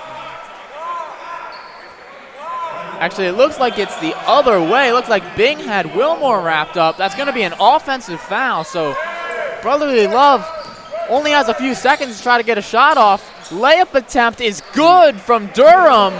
Staying in the air for what seemed like forever. Gets the acrobatic layup to go. And we have ourselves a 2-point ball game. Great run. Great way to end the quarter for Brotherly Love. They're picking up that intensity. They see their shots ain't making in the half court, so they hitting them in transition. They are the faster team. They are the more energetic team. And let's see if they're going to carry this into the second half. Yeah, we'll send it on over to our sideline reporter, Dominique Vincent, who is with the coach of the Red Rose Thunder, Malin Morrison. I'm Dominique Vincent here with Coach Morrison. Your team is currently 1-1. What have you guys been doing to prepare? A lot more than what they're showing on the court right now. We're not playing together as a team right now. That's going to change. What do you guys have to do in the second half to get the win? We need to make smarter decisions. We need to share the ball. We need to get back on defense. In these tough predicaments, what do you do to keep the team together? Right now, calm them down. Thanks so much. Back to you. Thank you, Thank Dominique. As we get those words there from Coach Morrison, typical coach talk there. Always room for improvement there, and needing to calm the guys down, especially after that, huge momentum booster as Brotherly Love was down by almost double digits for the majority of that first half, but have cut it to just a 2-point game. See, they got flustered. Turnovers, sloppy passes, sloppy ball handling, and they didn't get back on defense when Brotherly Love was in transition. These are the things that could cost Red Rose Thunder the game. Is there anyone that you're looking for from the Thunder to maybe step up in that second half? Kai Howard said he was going to shoot. He ain't taking a single shot yet. Oh, I mean, yeah, you got to be a man of your word. And Kai Howard was a big part of their win against Chester Exit 6 earlier. So we'll see if Howard can show up in the second half, and we'll see just what the Thunder and Brotherly Love can do. We will go to a break shortly. Yeah, we will go to a break. Second half action here on SFBN.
We are back here just about getting ready for the start of the second half. The Red Rose Thunder in the lead against Brotherly Love. Thunder with 27 in that first half, Brotherly Love 25, so a tight game here, but the score doesn't really tell the full story. The Thunder getting out to a really big early lead, scoring the first 14 points of this game, 14-0 run, and then Brotherly Love slowly getting that back at that lead, and now trail by only 2. Brotherly Love is the more energetic team, and that's the only reason why they're in this game. They're fast break transition buckets. They can't open the lid in the half court for a jump shot, but that fast break layups and dunks is what's keeping them in the game. So Brotherly Love set to check in. We got Durham bringing up the ball. Durham gets the screen from Esposito. And there is the 3. Esposito making the 3, and Brotherly Love has taken the lead for the first time in this ball game. City making a jump shot. Morris to Martin. Martin inside pass stolen. Pass up. Here comes Wilmore. Scrambling for the ball. We'll see who comes up with it. It's a backcourt anyway. But a backcourt violation, but the hustle by Phillips might have saved an easy layup from the Thunder. It's the little things. So Davenport with it, giving it to Malik Martin, who's on the attack. Passing to Bing, thought about it, motions his teammate over, posting up Esposito, puts up the hook shot and is good. The Thunder retake the lead, 29-28. Durham blowing by Martin.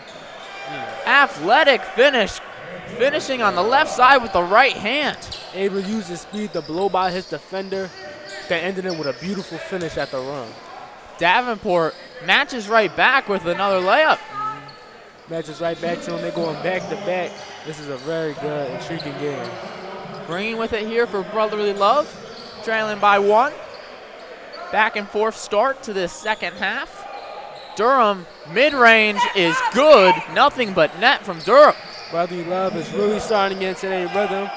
Inside and outside, they hitting their shots. Let's see how many they can keep up. Davenport, no good. Esposito gives it up to Green, who gives it over to Durham and is stuffed. And then turning it over is Brotherly Love. Pickron at the three-point line decides, why not just take it myself, and he does. His second 3 of the game. Thunder up 34-32. 7:40 left in this third quarter. Phillips working on Bing. Bing with the good defense, but pass ahead to Pickron, who wasn't looking. That'll be a turnover for the Thunder. Turnovers. Unforced turnovers at that. They want to get up the court, but get up the court in a more focused manner. Bing coming off the court. Bailey replacing him.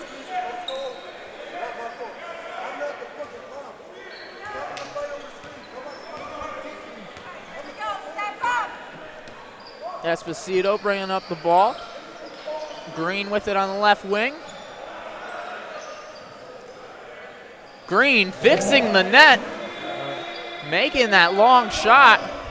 They call it a 3, and bringing the Brotherly Love to a lead.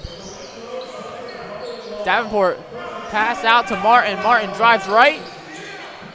Good pass inside, threading the needle to Bailey, who puts it in. Durham over to Turner. Here comes Wilmore. Wilmore hanging in the air, fighting for the ball, and Thunder able to win that battle. Pickron has 2 threes. Can he make it 3? No, he can't. Esposito coming up with the hustle rebound. Corner 3, bouncing off the rim and over the basket. That'll go out of bounds. So slowing things down. The Thunder up by 1. 5:50 left in this third quarter. Very back and forth game. Think this is going to go down to the wire? I definitely think this one's going down to the wire. And if you told me this was going down to the wire after that start to the first quarter, I wouldn't have believed you. As Morris posts up. Spin move, no. Bailey trying to get the putback dunk, can't. Malik Martin getting the ball back for the Thunder. Trying to go the length of the court. High pass and too high on the way down with the catch was Pickron, but he was out of bounds. Unforced sloppy turnovers again. Green setting up the offense. Has the bigger Bailey on him. Gets a screen from Butler. Shoots over Morris. And that one's good. Right over to the 6'8 Morris. Green is really heating up. I think he's going to be a pivotal part. He is a pivotal part of this game and for this one. Davenport drives middle over the much taller Turner. Gets it to go. Davenport at just 6'3", getting that high arcing layup to go. And the reverse on the other end from Durham. Brotherly Love up 1. Thunder trying to change that. Davenport spin move. Gets fouled by Blard. Blard can't believe it. But that'll be 2 at the line for Demetrius Davenport as we get a replay right here. Pull back, gets into the spin. I don't see it. I don't see the foul. He kept his hands up. Could have been his chest and his body hitting him as he created the contact. But as a ref, I would have swallowed my whistle. Yeah, that's a tough place to be, Blard.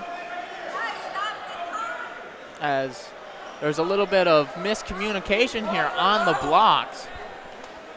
Clock is still running.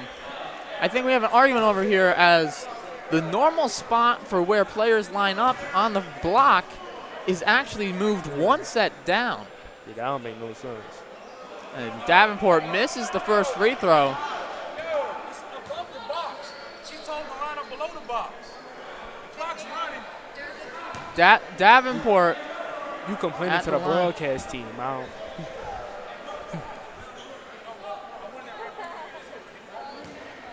So everyone shifted 1 down, perhaps leading to the Davenport miss on the first, but able to make the second. And tied up at 39. Durham guarded by Martin. Green gets the screen. Pass inside. Butler. Baseline shot, no good. Malik Martin with the rebound. Could have thrown it up to Bailey. Holds on to it. Hand off to Morris. Morris getting the offense going as Kai Howard gets to his spot, puts the shot up and in. Shot. Oh. Kai Howard looking right on over. He said he was going to get his shot going. And finally. Thunder up by 2. Butler drives middle, kicks out. Durham fakes the 3, put Martin on skates, but can't get the shot to go. Rebound, however, Green gets the putback, tying this game right back up. Less than 2 to go in this third quarter, tie ball game. Davenport getting all the way to the rim and in. Ooh. And that one's stolen by Martin, going out of bounds. Always got to keep the eye on the basketball. That turnover should never have existed on these level of players. So Thunder trying to take advantage of this opportunity here. We have a foul away from the ball, it looks like, on Green, holding up Howard. So going to stay Thunder ball. Be interesting to see if this puts them in the bonus or not. As we have the refs clearing Looks like it was an away from play foul, so this is a technical free throw. Thunder will get the ball back after the made Kai Howard free throw. Very fortunate for the Thunder. Howard drains that one. 3-point lead.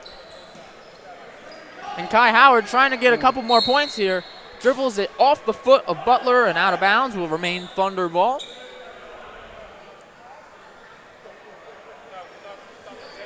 Dominic Morris set to check in, giving it to Davenport, guarded by Blard. Screen from Bailey, gets to that right block. Bailey with the rebound, kicks it out to Morris for 3, no good, but with the rebound, Kai Howard, no good again. Morris flying in and ends up fouling Butler in the Butler fouling Morris. We'll see if that was on the ground or not. These guys look like pogo sticks, for real. They need to box out. They need to put a body on somebody and open that paint to get that defensive rebound. It looks like the refs may have changed their mind. They originally put up 2-4 for who gave the foul, but there's not a 24 on Thunder, so perhaps changing the mind or putting up the wrong number, but regardless, it's going to be Bailey, and his shot is completely rejected. Demanding a goaltend is the bench of the Thunder. Martin comes up with it in the corner, driving baseline, puts it up off glass, no good. Turner with great defense right there. Blard pushing the other way.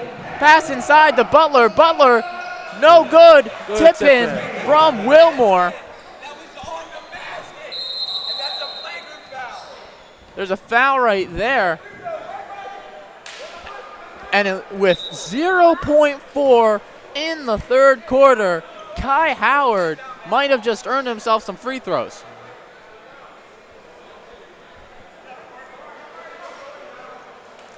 The refs discussing it, seeing if this is going to be a shooting foul or not.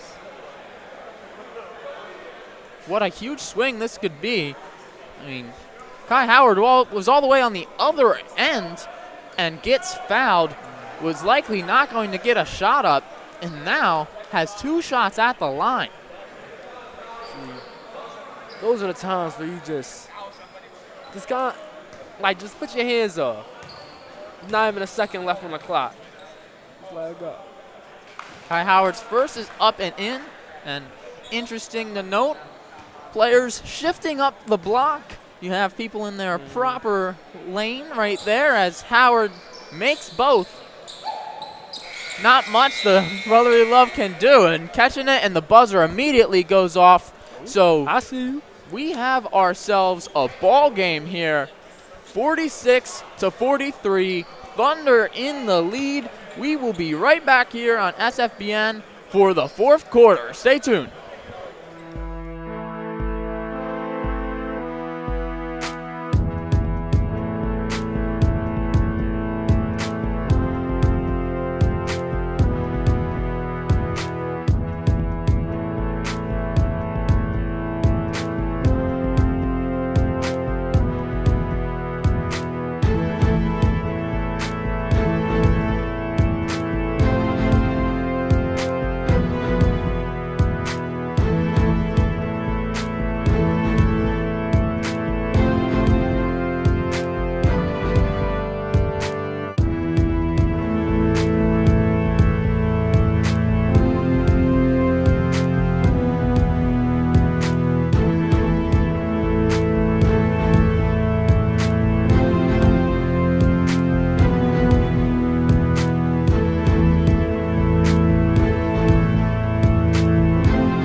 We are back here at Ben Franklin High School in Philadelphia.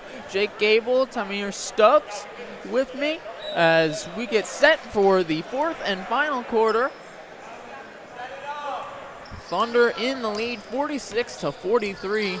Demetrius Davenport bringing up the ball, and Eric Esposito steals it immediately, putting up the layup. Telegraph pass and it's the steals. It's that simple. So Davenport trying to bring it back up again. Let's see if he can hold on to it. Bing with it now. Getting it to Kai Howard. Kai Howard guarded by Esposito. Trying to get it into Bing. Eventually do, and he is hacked on that one. And the hand immediately goes up for Eric Esposito as Bing trots on over to the free throw line as we get a replay right here. Great way for Bing to get Esposito up on a pump fake. Esposito knew he fouled him. Just had to take that. Yeah, that's textbook right there from Bing. First one up. And off the rim to the right. Fourth quarter. Yeah. Those matter. Fourth quarter in a 1-point game. Those free throws certainly matter.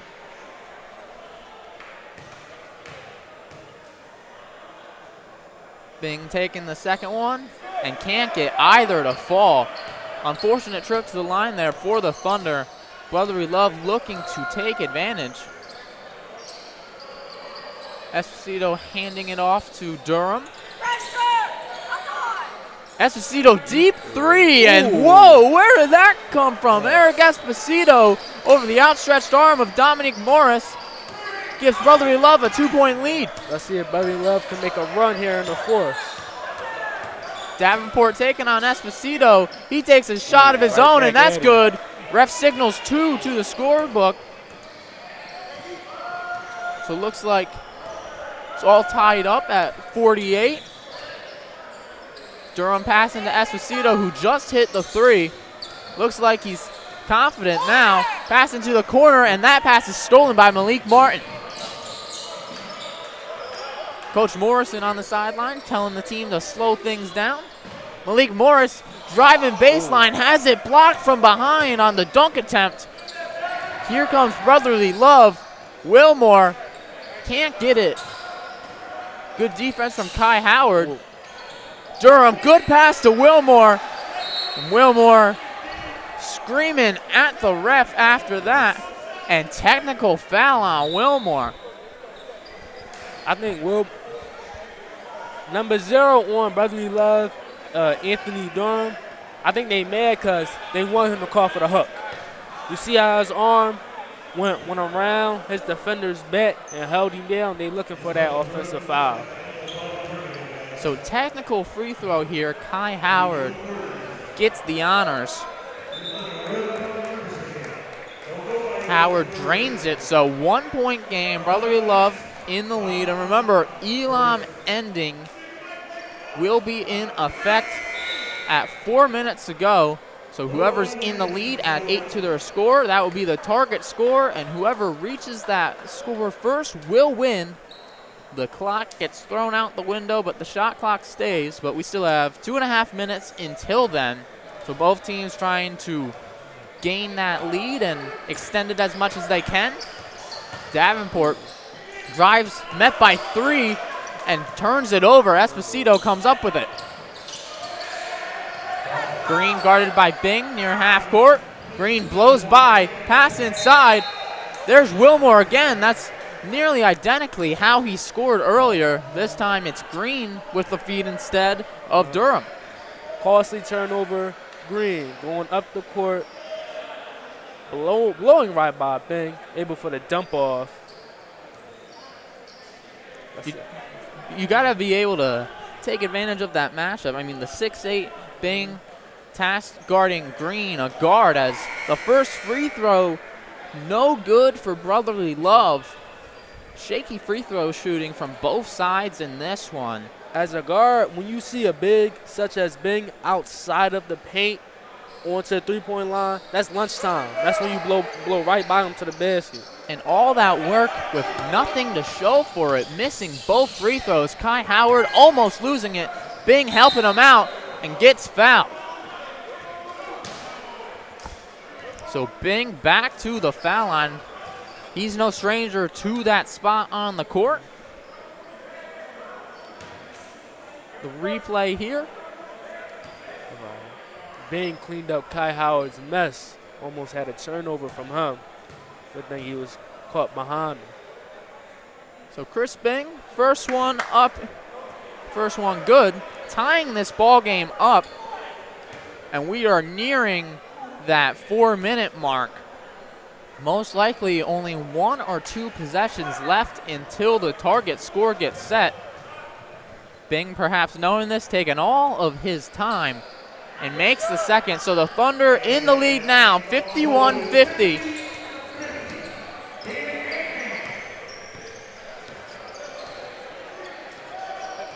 Pass almost stolen. Green blowing by Bing yet again. And Green gets it to go. Green having an amazing showing tonight. Pass on over, Kai Howard. Trying to get it to Bing. Bing working on James Butler. Pass over to Morris. Morris has it stripped. Able to pass it out to Pickron. Pickron gets bumped in the body. And it looks like we're going to have a discussion with the refs over whether it was a shot clock violation or if the foul occurred prior. And ref signals shot clock violation. So that's going to be Brotherly Love ball. Also looked like we had a slight score adjustment. So Brotherly Love is in the lead, 52-50. We can now take that clock away. Target score has been officially set at 60. Green has been great in this second half. Passing on over. Turner with the 3. Way short on that one. That's a great kick out by Green. His teammate just showed him on the assist with that one. Ooh, crossover from Howard, trying to draw the foul. This ain't the NBA, buddy. Unable to get it. Excuse me, that was Davenport, not Howard. Getting the foul, though, is Brotherly Love. Upset about it is Davenport.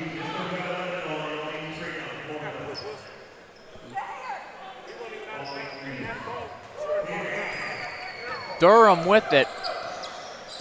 Guarded by Kai Howard. 0-on-0. Screen. Pickron now guarding Durham. Back to Howard on defense. And James Butler left wide open. Unable to make him pay. You gotta make them pay. They basically disrespecting when they leave you wide open. You gotta make them play. Davenport. Team trailing by 2. Weaving in and out of the defense. Pass out. Kai Howard can't get it. James Butler going all the way through the body, but layup no good. Kai Howard rebound. Brotherly Love unable to convert on their side of the floor. If they converted the last 3 possessions, this game would be over. Chris Bing coming up for the screen. Howard doubled. Pass over to Davenport. Pickron takes the 3, no good. Green tapping it. And we have 2 Brotherly Love players wide open. And the easiest points of Kaylee Turner's life comes right there. Pickron spins away from the defender, going all the way to the basket. And we have a late foul call there. Esposito not liking it. That's a foul. They didn't even touch the rock. Yeah, I thought that was a clear foul call, as we'll get a chance to see it. James Butler almost stealing it, but Pickron spinning away. See, when you pull the offensive player like that, that's a foul 100% of the time. Going to be an inbound pass, no shot. Thunder trailing by 4, trying to get to 60 first. Morris, pass to Bing. Big man action. Fouled on the floor, no shot. Bing has been drawing a lot of fouls here. One advantage that Red Rose Thunder have with this close game at the end, they have bigs. Putting it in the middle, they either going to get a good shot at the basket, a foul, or a kick out for a 3. Free throws haven't been kind to either side in this one, but Bing knocking that one down.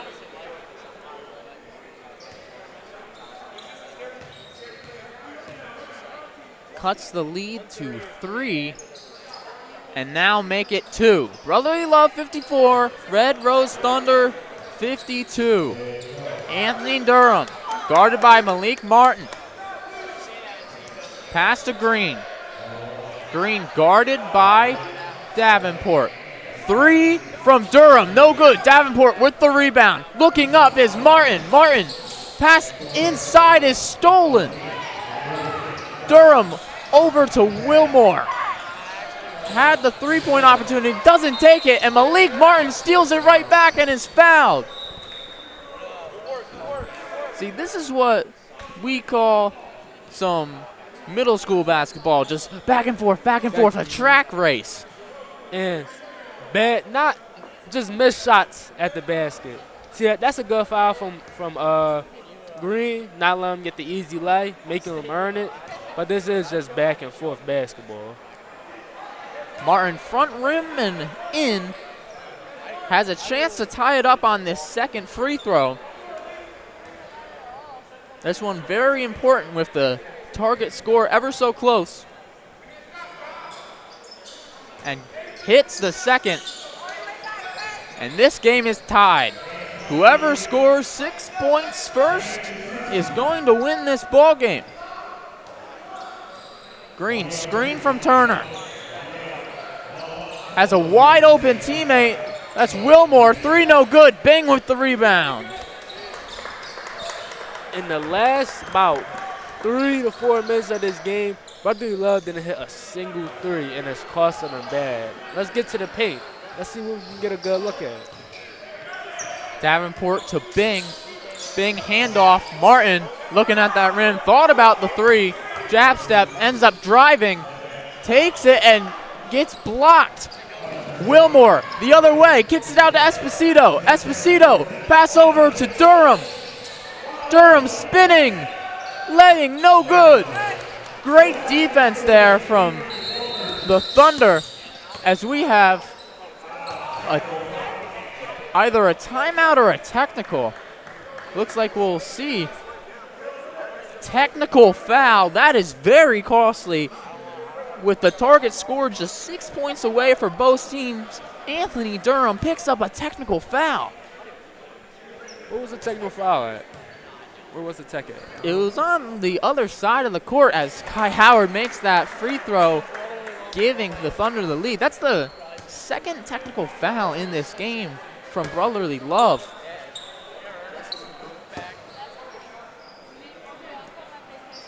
Martin inbounding. Gets it into Morris. Morris to Davenport. Davenport guarded way away from the basket. Ooh. That's just how dangerous he is. And gets a ridiculous shot to go.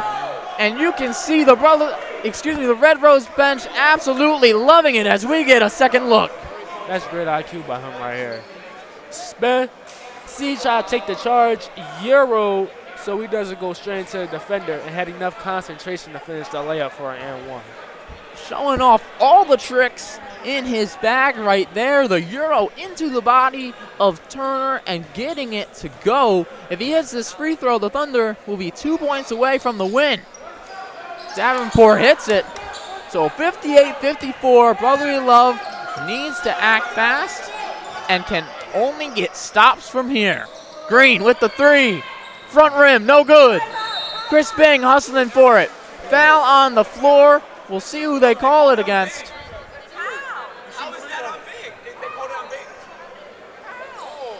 Looks like they are calling it on Bing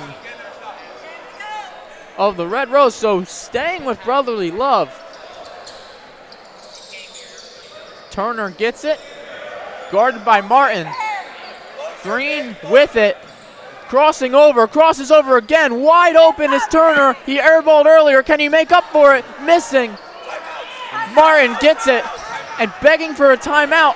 Ungranted, but perhaps that could be a blessing in disguise. Turner blocks it, and they're going to call it. They're going to call it on that. And that Durham kicks the ball off the stanchion as the game ends on a goaltend. What a wild finish to that one. Wild finish. Great win by Red Rose Thunder. Let's look at the replay again. Adding pressure. Yeah, it looked like the ball hit the glass first on that one. Yep. It wasn't on its way down, but if it hits glass first, you can't touch it. I think the refs got that one right, and that's a crucial one there on a game-ending call.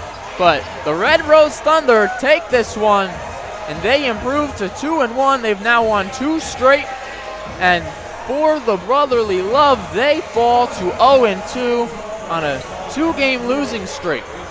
Even though Brotherly Love lost this game, they played 10 times better than they played Tuesday. They got more energy, and they was able to, even though they lost, you can say this was a moral victory for them. We have our sideline reporter, Dominique Vincent, over with the player of the game, Demetrius Davenport. Hey, Dominique. I'm Dominique Vincent here with Demetrius Davenport. This is your second win of the tournament. How do you feel? What do you guys have to do to keep up this momentum? Just play as a team. I feel like anytime we come out here, we're the best team on the court. We just got to play like it, play together, and we'll win. We was here last year. We lost in the second round. We back. We back trying to get a championship this year. How do you think you did? I played a little rough in the first half, just trying to find my spots.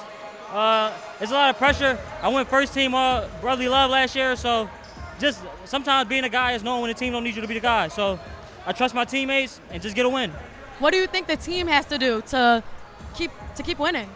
Play as a team, play defense. A lot of teams in this league is just about scoring. We have a lot of tough guys that played all over the world at high levels, so everything's about scoring. So if we get stops, we'll be good. Thank you so much. Back to you. Thank you, Dominique. Demetrius Davenport, flexing it a little bit. Like, hey, I've been first team all league before. I won it last year, showing the confidence as he led his Thunder squad to a win here, 60-54.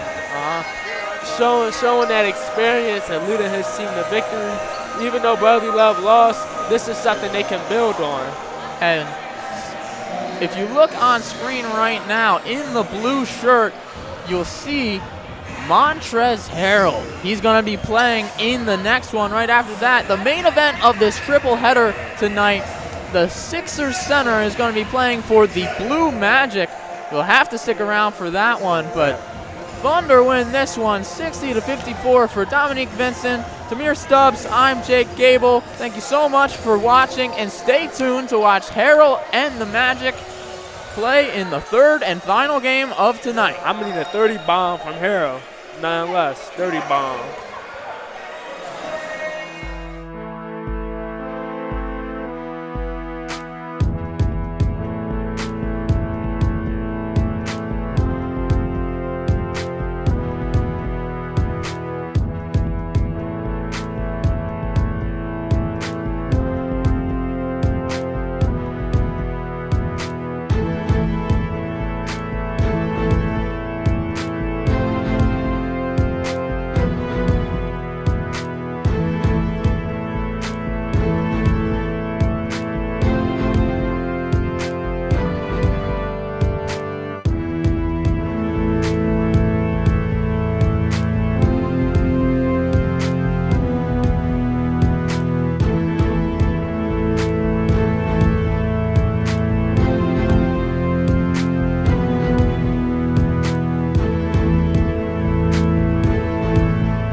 good. Main event time here from Benjamin Franklin High School. We've got a great one.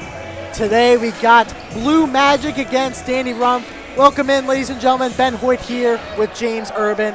And James, we've got a fantastic matchup tonight.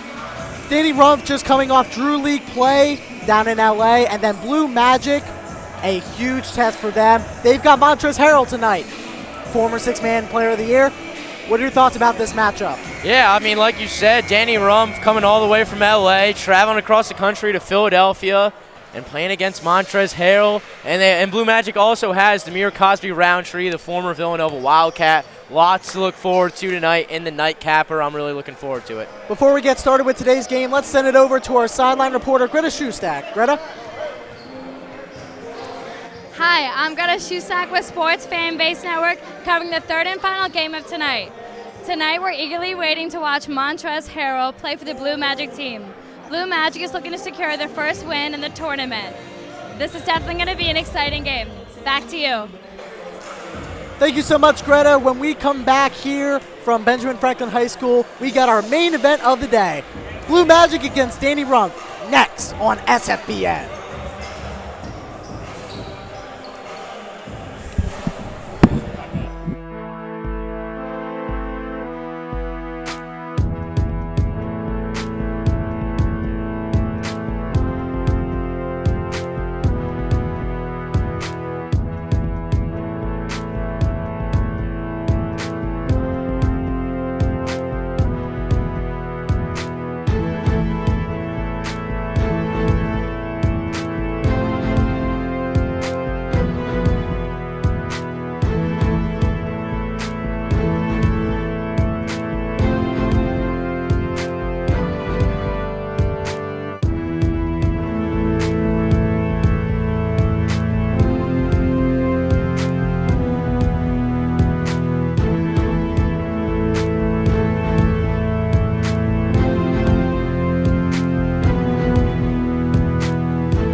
Back from North Broad Street, pregame festivities are over here between Blue Magic and Danny Rumph.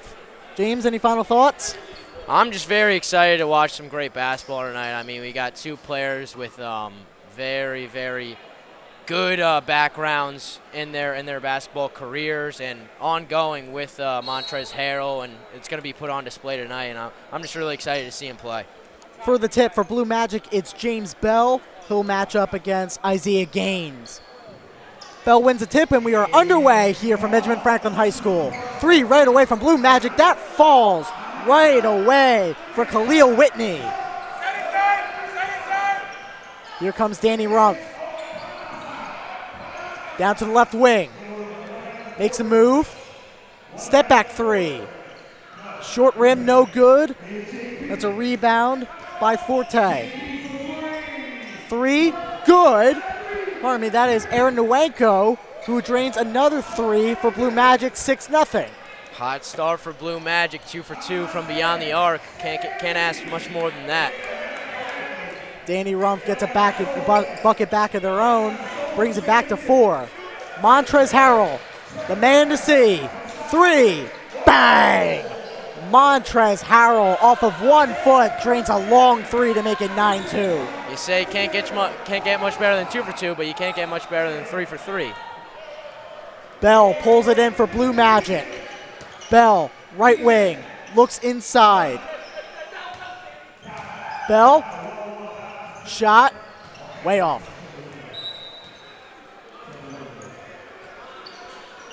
Some other stars to see in today's game, James. You got Demir Crosby Roundtree, former Villanova alumni, and you also got Khalif Wyatt, also a Temple alumni, one of their leading scorers of all time.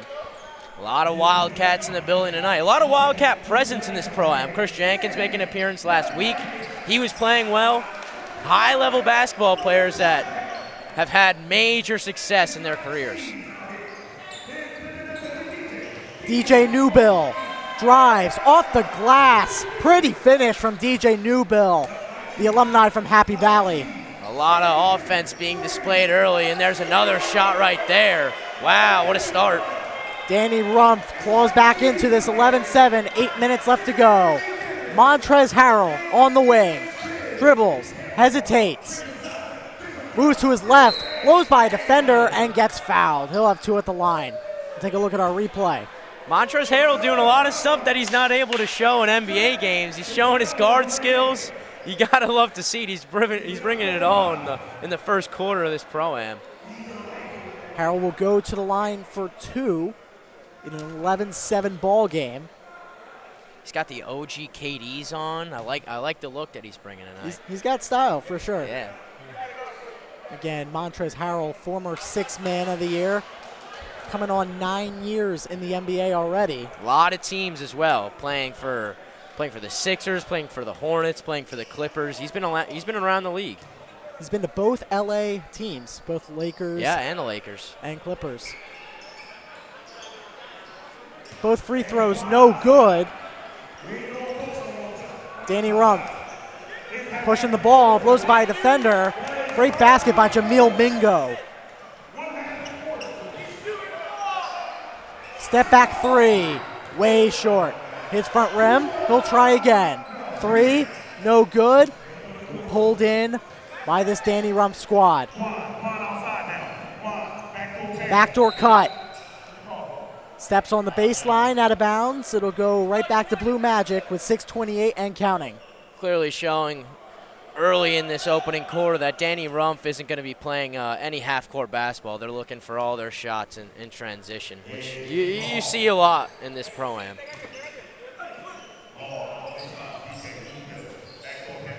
They try to go inside to Harrell, stolen away. Pretty layup up and good by Manigo again. Great finish there by Manigo. Nwanko takes a wing 3. That's as perfect as you can get. Very nice step back there. 14-11, 5:46 left to go in the first. The start of this quarter gives the looks that the target score might be pretty high in this one. 3, top of the arc, It goes for this Danny Rumph team. It is tied 14-14, 5:29 left to go. Everybody's feeling it right now. 3 from the other wing, just a little bit long. Crosby Roundtree tried to get the rebound, couldn't pull it in. Driving in, Harrell contesting. Great defense from Montrezl Harrell. Blue Magic going the other way. Demir, Crosby Roundtree. The left goes in. 16-14, 5 minutes left to go. Cosby Roundtree in transition. Didn't get to show a lot of that at Villanova. He was a lot more of a half-court set kind of guy. Getting a lot of rebounds, playing in the post, but he showed a little bit more there. Pass out to Newbill. Newbill from Curry range. Whoo, that was flush. Blue Magic shooting a crazy percentage from 3 right now. 19-14, this is a barn burner early. 4:36 left to go in the first quarter.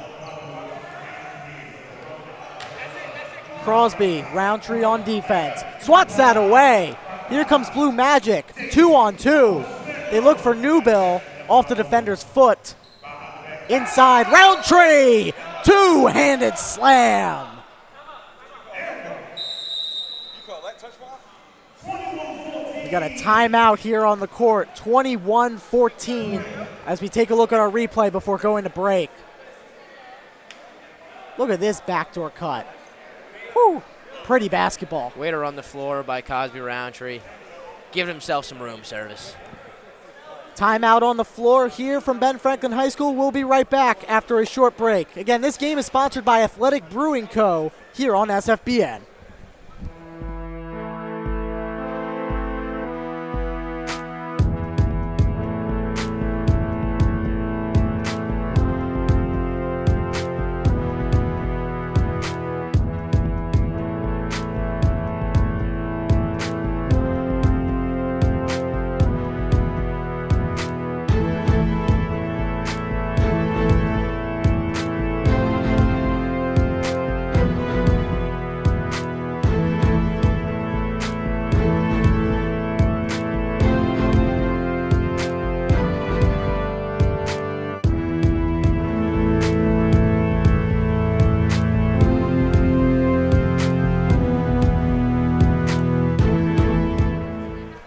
Back live from the city of brotherly love, 21-14 here early, 4:08 left to go. Ben Hoyt here with James Urban. And James, what have you seen early in this contest between Blue Magic and Danny Rumph? Everything's falling right now for both teams, especially Givens on Danny Rumph. His team is still down 7 because of the talent that he's playing on the other side for Blue Magic, but I think we're in for a good one tonight.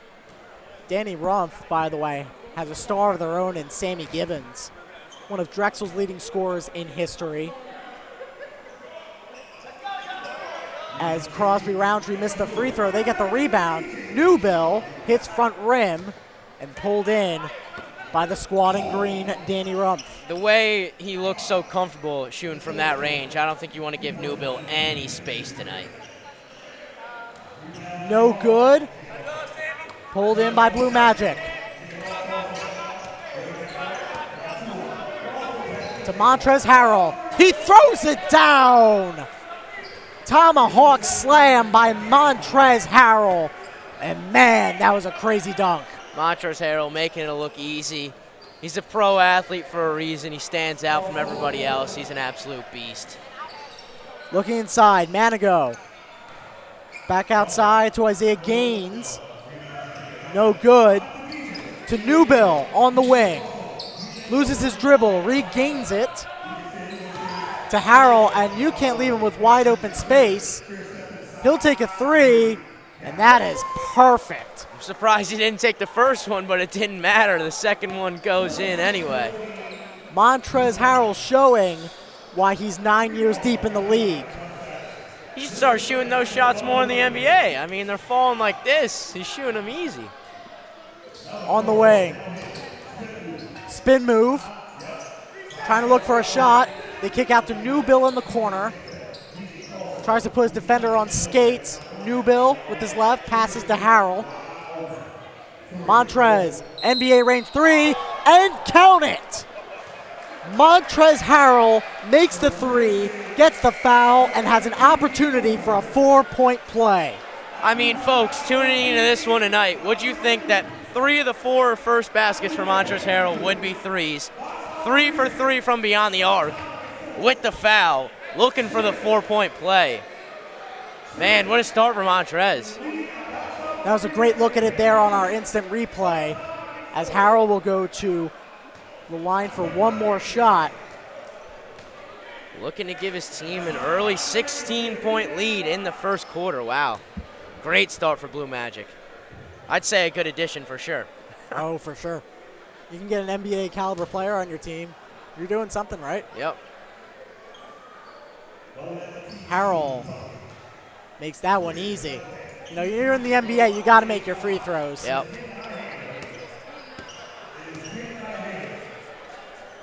$1:19 left to go on the clock in the first quarter.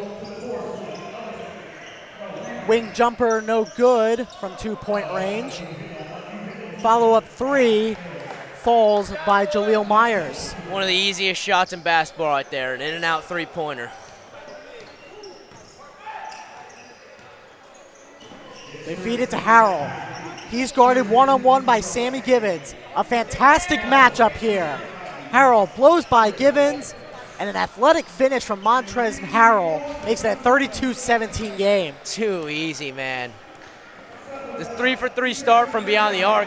He's making the defender think he's going to shoot another step back, and then he blows right by. Too easy. Sammy Givens has some talent on his own, though, as he makes that layup to make it 32-19. Harrell looking to respond.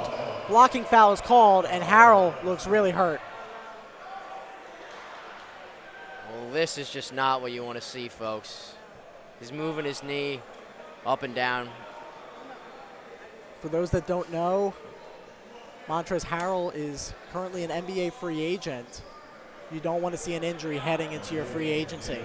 I think he's just being a little cautious, but he may need a little bit of a break. Looks like he's putting weight on it, which is a great sign. He'll head back to the sideline. Definitely an unfortunate thing to see. You wanna have a lot of fun out in this pro-am. Just showcase your talent to the entire city, and that's exactly what he was doing. You definitely hate to see that. Hopefully Montrezl is all right. We'll see if he will come back tonight. Hopefully, again, like you said, he will be okay. He was putting on a show out there. Showed very quickly in the opening quarter why he has been in the NBA for so long, had such a successful career. Stemming back from Louisville, he was a great college player too. He's been a beast for a very long time. He was an NCAA champion with Rick Pitino there at Louisville. Really, really hope he's all right. 20 seconds left to go. Spin move, floater, in and out of the rim. Pulled in by Danny Rumph. Stolen by Blue Magic. You got 10 seconds left on the clock. Through the legs, layup. Whew. That was an athletic move there. Very, very nice touch with the finger roll there. 1 second left to go. Floater right before the buzzer. That will count as your score after one. 34-21. Blue Magic leads. Second quarter is up next. Hopefully we'll see Montrezl Harrell in the next quarter. But until then, we'll be right back here on SFBN. This game is sponsored by Athletic Brewing Co. We'll be back.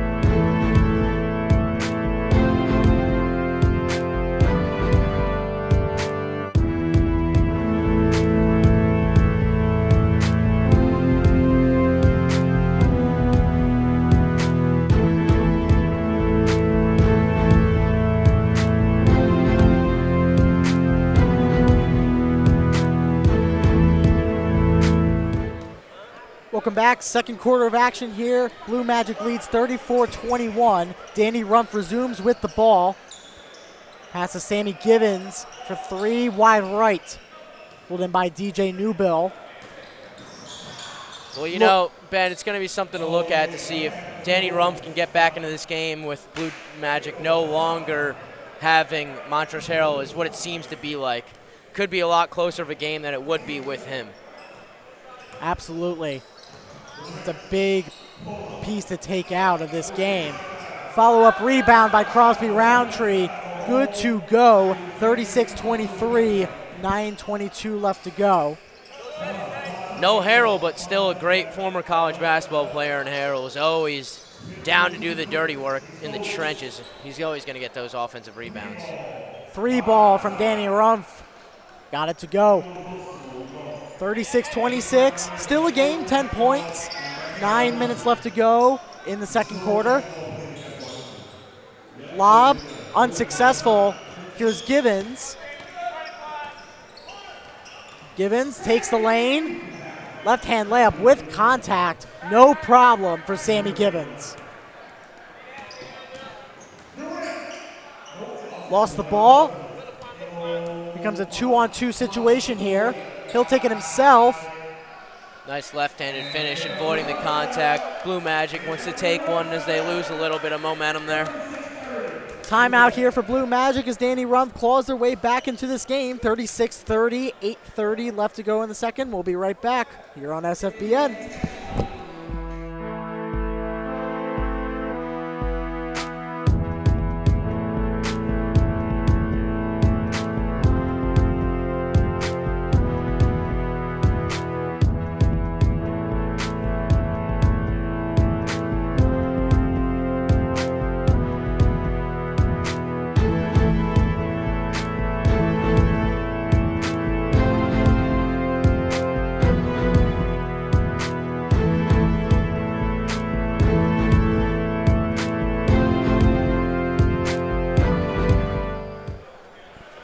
.30 out of the timeout, 8:30 left to go in the second.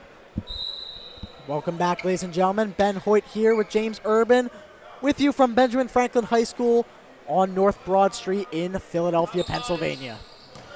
Newbill feeds it to Crosby Roundtree in the post, stolen by Sammy Givens. Givens Great read by him. Gives it to Wilson. Wilson, step back three from the corner. Wow, that's way off. Khalif Wyatt, the Temple alumni for three. Got it. Foot was on the line though, so they're going to call it a two. 38-30. You gotta love to see the Owls representing here in North Philadelphia. Crosby Roundtree just put a guy against the boards. Follow-up three. In and out of the rim. Wyatt, who just made the last basket for Blue Magic, to the corner. Perfect. Too wide open. You can't expect these guys to miss those ones. Just very easy shot. That was a basket by Jordan Hall. 7:19 left to go. Manigo trying to drive on Hall. Jump ball is called.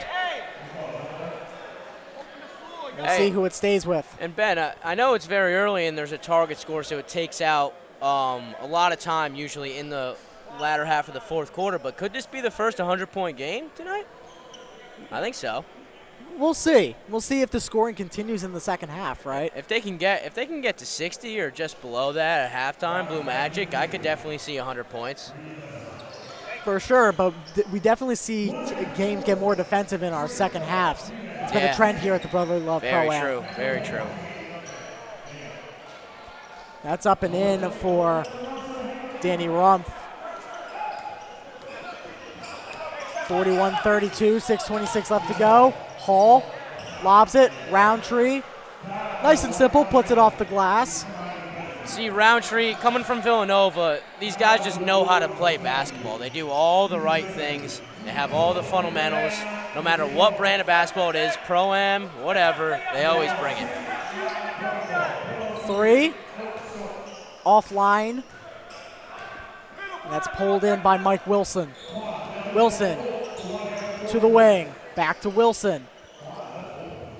Deep three. Wide right. Pulled in by Newbill. He gets tripped up. Still takes the lane with the contact and one. Newbill earning that one. Getting tripped up in transition by the three-point line and then takes the contact, holds on to it, and still finishes through the play. Wow, what a finish by Newbill. Still has the athleticism and strength, even tripped up, to get that one off and in. That's a terrific play by Newbill. As we mentioned earlier, DJ Newbill, prestigious Penn State alumni.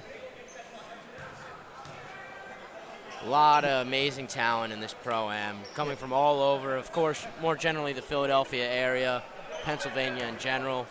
You love to see all this talent just getting together here in the city, put it on display. 5 minutes left to go. Wilson.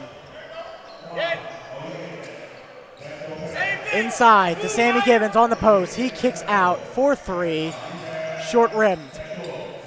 Backdoor to Sammy Givens. He lays it off the glass and in. You got 46-34, 4:39 on the clock. Three, bang. That's Tyreek Duran with the three. Tyreek Duran, smooth shot, had that smooth finger roll earlier as well. Nice guard to have for Blue Magic.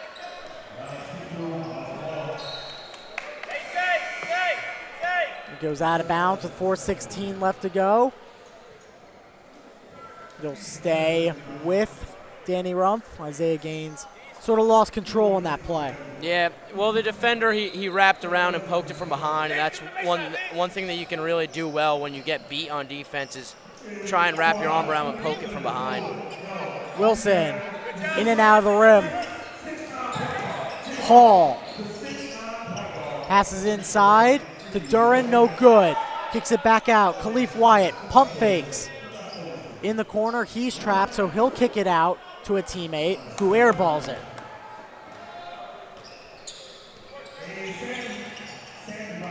Givens to the outside. Jumper does not fall. Rebound by Jaleel Myers. He'll get that one to go. 49-36. They look inside to Nwanko. The foul is called on the floor. I feel like that's the first foul call that's been called in a little while now. It's been a pretty loosely called game so far. Three-pointer up by Hall. Just a little bit long. Not many free throws shot for both sides, really, since Harrell's left the game. Nope, refs have been letting them play. Yep. Khalif Wyatt. Wyatt will dribble out to the corner.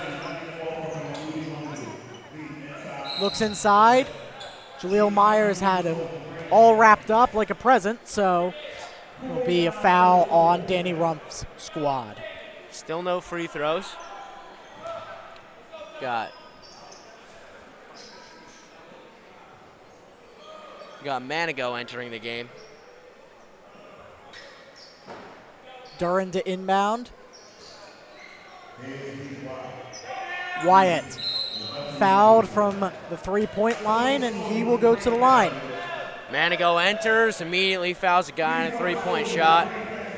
Really unnecessary. You don't really need to wall him up in the corner like that. He's already put himself in a trap. He already can't do much. Definitely a little bit of a boneheaded play for Manigo there.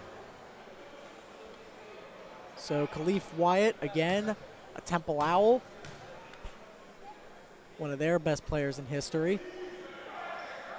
Speaking of Temple Owls basketball, new head coach from your Penn State, Nittany Lions, Adam Fisher, coming in to coach Temple.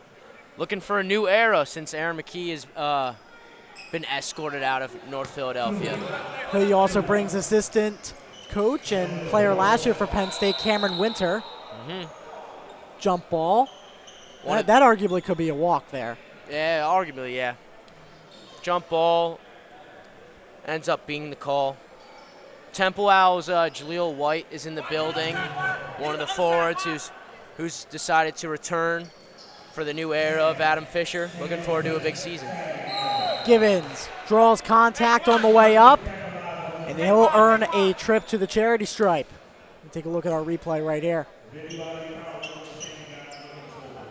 What do you see here, James? That was a great tip down to the block. It seemed like that was pretty planned. He knew where he was going with that because Givens has been getting anything that he's wanted this entire first half.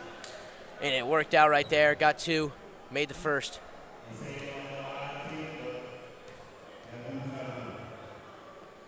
Givens. That is a perfect free throw right there. Nothing but net. 20 seconds left to go. 51-38. Blue Magic up big early here in this game. Got one more half still to play. They'll hold for the last shot. Duran, less than 10 now.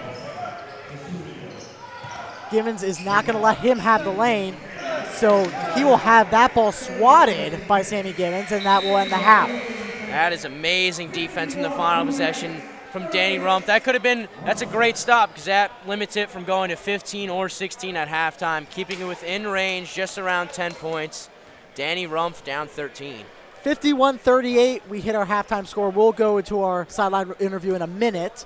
However, just to talk about what happened this first half, James, what did you see out of this contest? I mean, Montrezl Harrell comes in and absolutely lights it up, puts on a show for everybody in attendance here in the first quarter. Unfortunately, takes a fall, was holding his knee a little bit. He walked it off.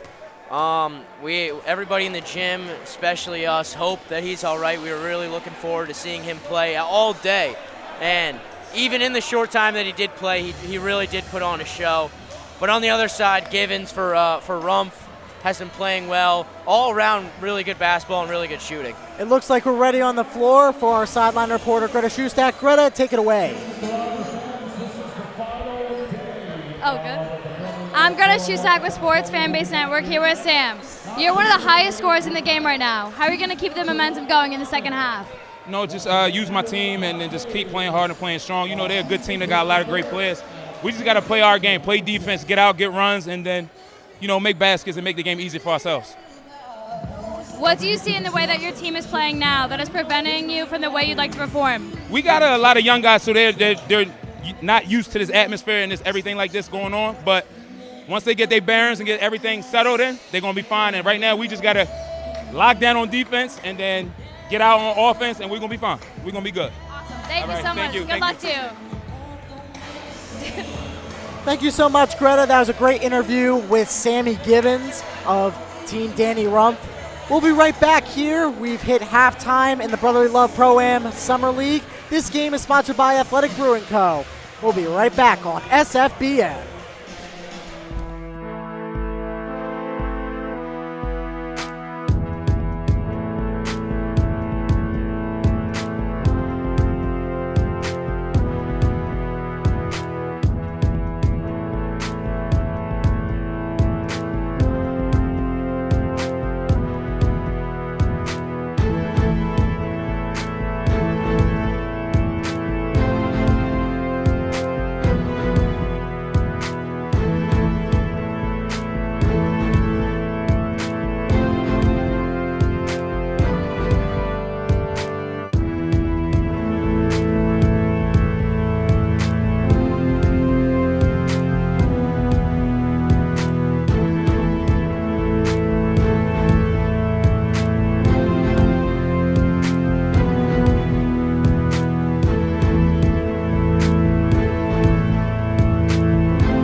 Welcome back to our second half here from Benjamin Franklin High School. I'm Ben Hoyt here with James Urban. And if you're tuning in to watch Montrezl Harrell, unfortunately, you're a little too late. He came out with an injury in the first quarter. He has since, at halftime, he left the building with ice wrapped around his knee. So hopefully he will be okay. But what is missing Montrezl going to do for this Blue Magic team? Well, clearly their scoring took a little bit of a dip, especially three-point wise after he left the scene. He drew so much attention, which opened up wide open shots for his teammates. After he left, it was more attacking the rim, which is why I expected around 60 points at halftime, but it was just 51. Still high scoring nonetheless. But Danny Rumph, it's definitely sad to see Montrezl Harrell go out like that. But if Danny Rumph wants to have a 2-0 start, I'm pretty sure that they're happy about him leaving the game. Montrezl hit 3 threes early on in this first quarter, as well as a couple rim finishes and dunks. And then, unfortunately, he will be done for the rest of tonight. Again, wish him the best of luck in free agency, as he's looking to sign soon. We're hoping it's something serious because a contract is coming up in his foreseeable future. I'm sure he'd get signed regardless, but maybe a little bit less of a contract due to the injury. Let's go to the other side of things. Danny Rumph, coming off of Drew League play, losing 51-38 in this one. The only person keeping him in this game is Sammy Givens. Yeah, well, Sammy Givens, he's doing everything down low. He's playing a really good brand of basketball. And what I like about Danny Rumph is they play different than every other team. They don't jack as many threes. They play a lot more team basketball, down in the trenches, getting it down in the block. It's definitely a lot different than all the other teams, especially Blue Magic in that first half. So I'm looking forward to seeing a little bit more of it. Danny Rumph will start out with the ball in the second half. Wilson dribbles to his left. Guarded by Duran. Givens starts his second half off right with a wing three. Givens just continuing to do it all for Danny Rumph's squad. Did the halftime interview, scored all the points in the first half, and started off in the second. Newbill misses the athletic finish. Wilson looks to find Givens. Back out to Wilson. A little bit of a give and go action here. To the corner. Three, no good by Jaleel Myers. Follow up. Also no good. Demir Crosby Roundtree, the Wildcat alumni, on the rebound. Even though that possession didn't end in a basket, Givens had an amazing shot, left it up on the corner, and then dished it out to a wide open three, and it eventually missed, but it was still a great possession. Jamil Manigo with a terrific dish to Mike Wilson. Mike Wilson's doing a really good job at playing point guard. He's facilitating to everyone right now, not taking too many selfish shots. You like to see it. 51-43, scratch that. 53-43. That's a really tough shot right there. Pushing into the fadeaway on the left wing, floating away, off balance. Mike Wilson couldn't get that one to go with contact. He has earned a trip to the line with 8:28 left to go. Our instant replay shows just that. He's playing really good basketball, like I just said, facilitating it well and taking the shots when he needs to and attacking when there's an open chance. Took the lane, saw it when it was open, now he's at the line for two.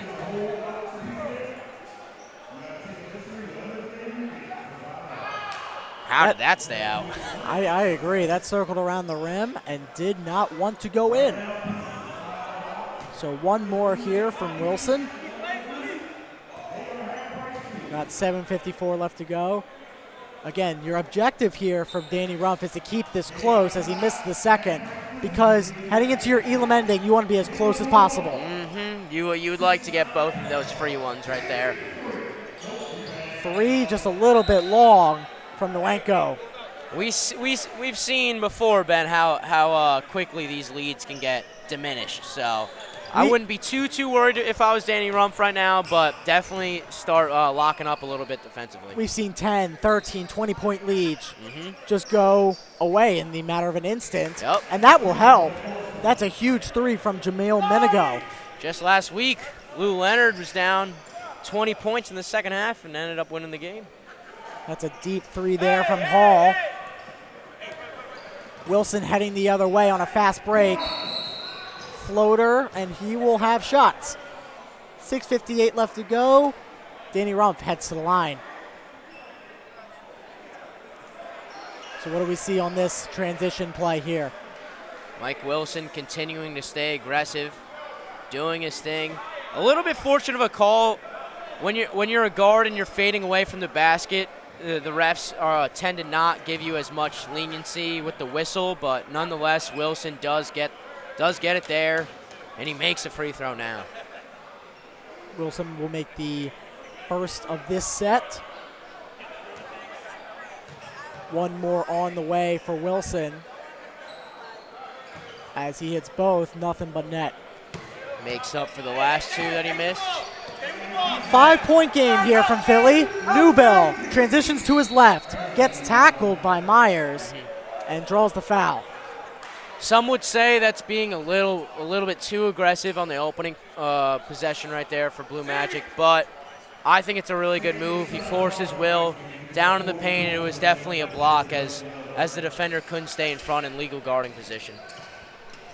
Pass to Nwanko. Hall takes a three from the top of the arc.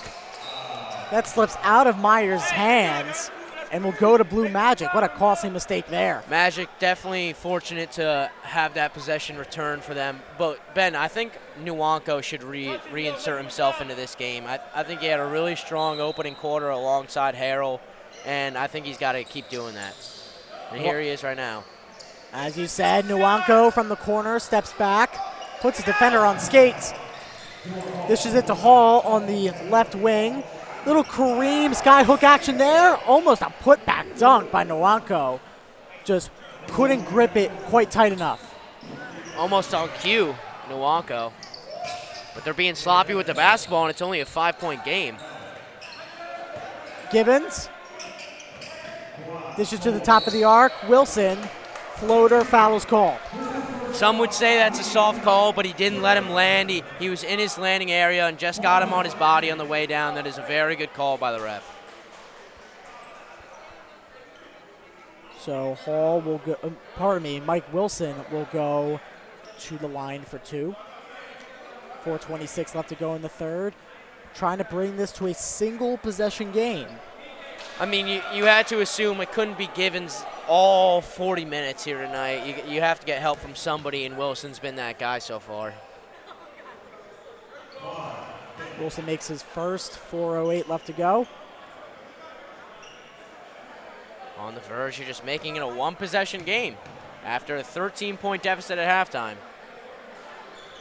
Shows you the importance of an NBA player. A 53-50 game, 3:49 on the clock. Duren passes to Demir Crosby Roundtree. Back to Duren for three. Just wide. And it'll go the other way to Danny Rumph.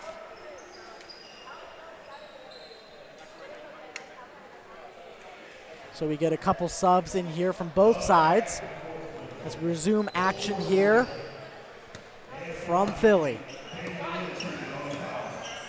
Wilson finds Manigo. Manigo wing three.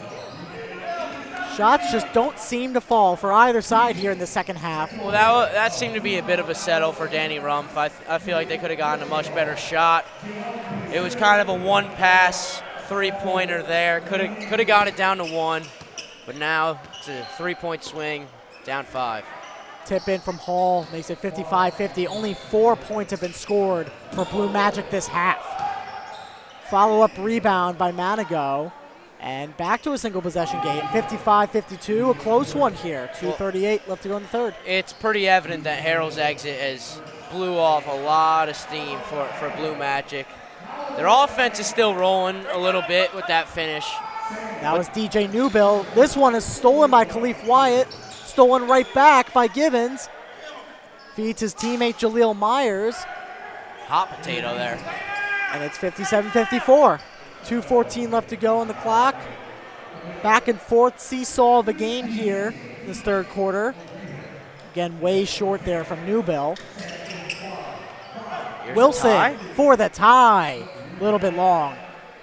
Crosby Roundtree with the rebound. He's going to take it himself, coast to coast. Feeds it to Nwanko on the wing. Khalif Wyatt pump fakes behind the back. Hall for three. Bang! He has been shooting the ball really well in this one. He's been underrated so far. I think we haven't given him enough love. Hall playing really well.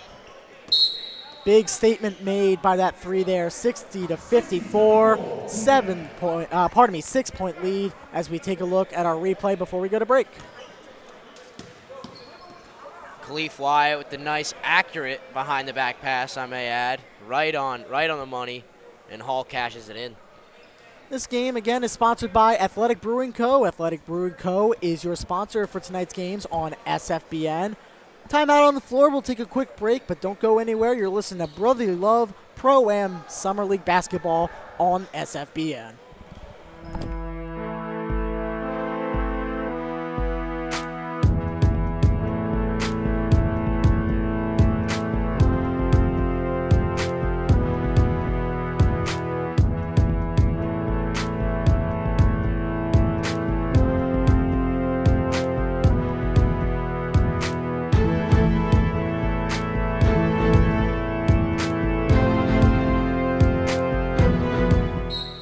Short break, and we're back on Broad Street.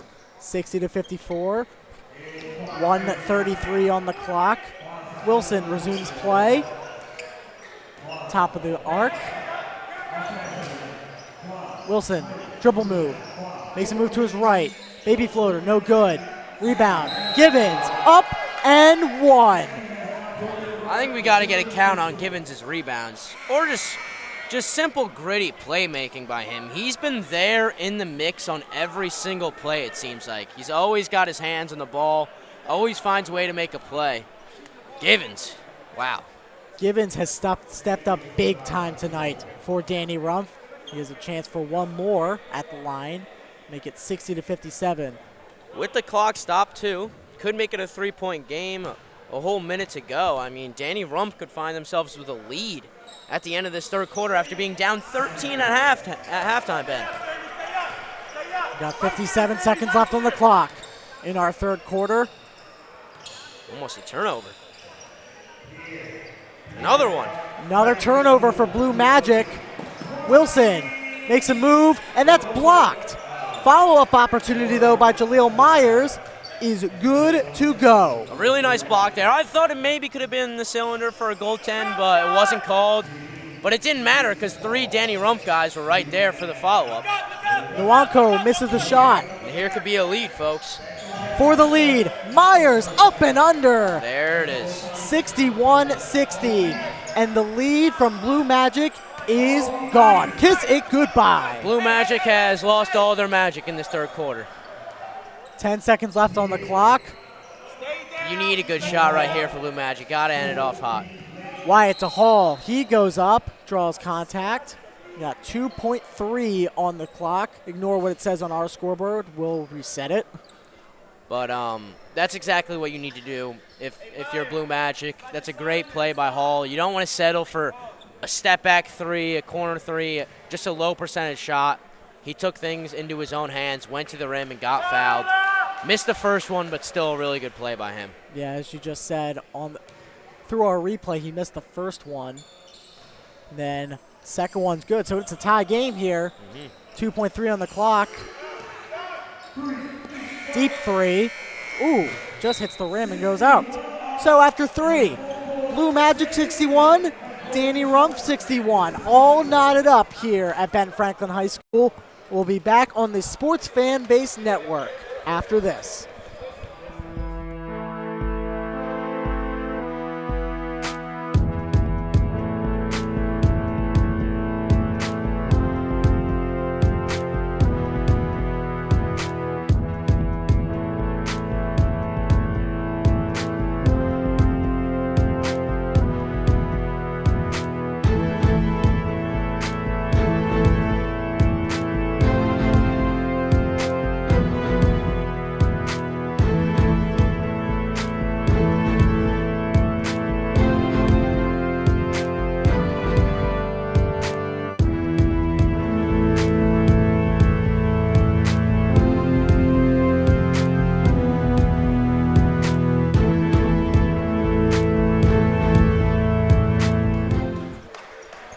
10 minutes on the clock. One more quarter left to go. 61-61 after our third quarter.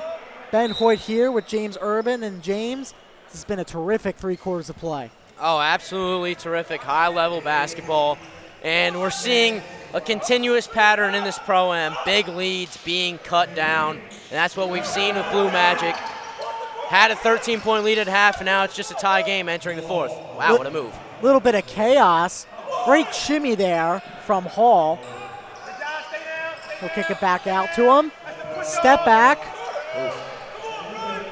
Danny Rumph wants a push off. They won't get it. Gibbons. 3 from the corner. A little bit too long. Well, back-to-back air balls. Not how you want to start the fourth quarter, but we got a tie game, so at least it's entertaining. No points and no rims hit in our fourth quarter so far. 9:15 left to go. We feed it to the outside to Myers. He takes his time. He shoots a 3. He gets it. There it is. Danny Rumph storming all the way back with a 3-point lead. Jaleel Myers opens the scoring here in our fourth quarter. Khalif Wyatt on the right wing, using his strength to make his way into that paint. Left-handed finish. Too easy. Used his body there, his strength and his size, backing him down, and then switched right to the left, super quick to get it up and in. Wilson, left corner. Gibbons trying to free himself up. They both make their way toward the paint. Draws the contact. And again, we go to the line. Well, you see what Wilson is doing really well is he's getting his body right into the defender as he gets to the rim, and it makes it really, really easy for the ref to make a call because he's just riding that hip of the defender and he's creating so much contact as he's going up. 2 free throws on the way from Wilson, who again, like you said, has done a great job being aggressive and getting to the line tonight. I mean, he's shooting the most free throws in this game by far. We mentioned in the first half that there weren't many free throws shot at all, and he decided coming out in the second, I'm going to be really aggressive. And now he's seen the free throw line. I believe this is his 4th trip of the second half. Wilson, one more. Try to extend this lead to 2. And that's good. So a layup-sized lead, 65-63.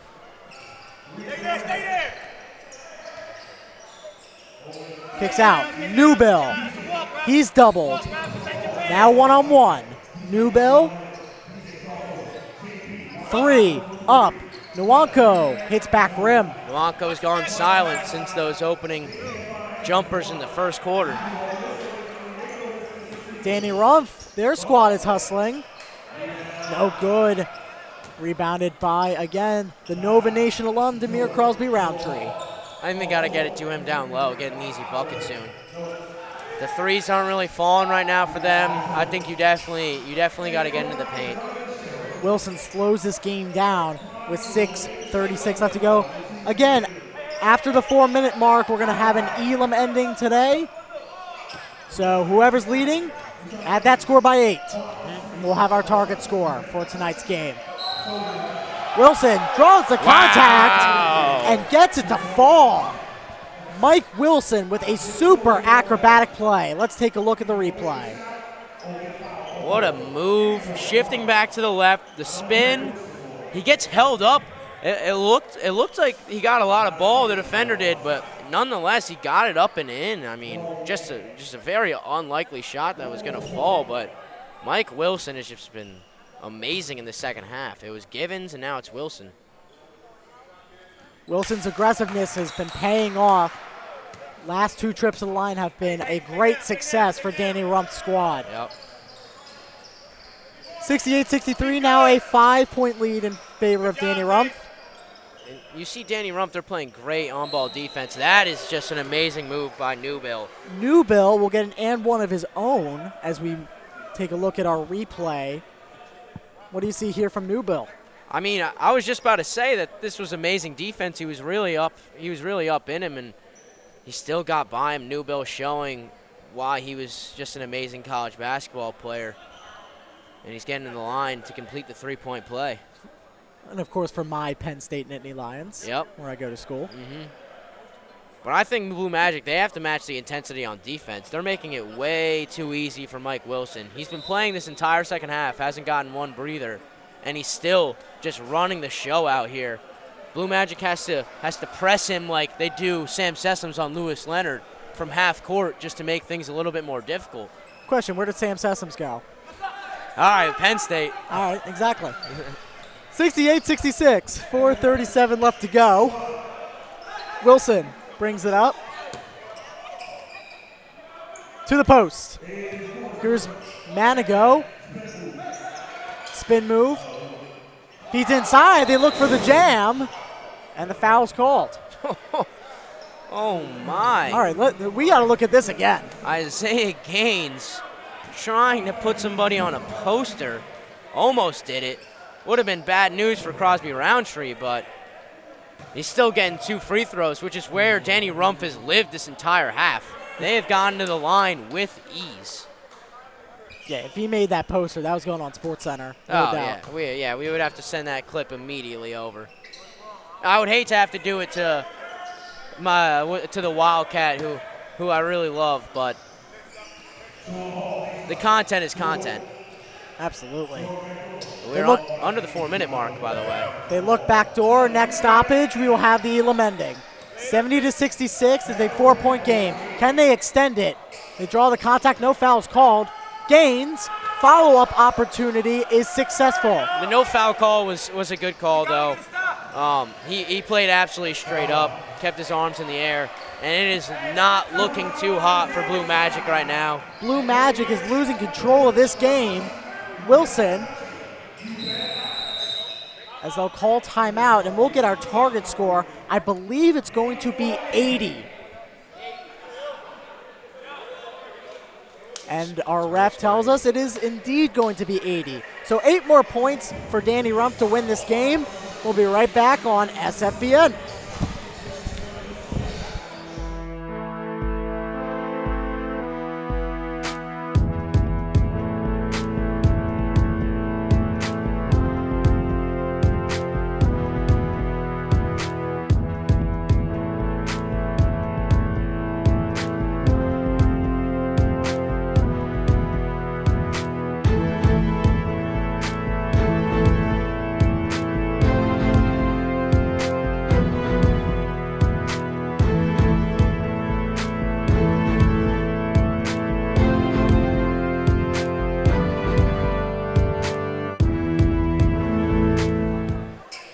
Welcome back here.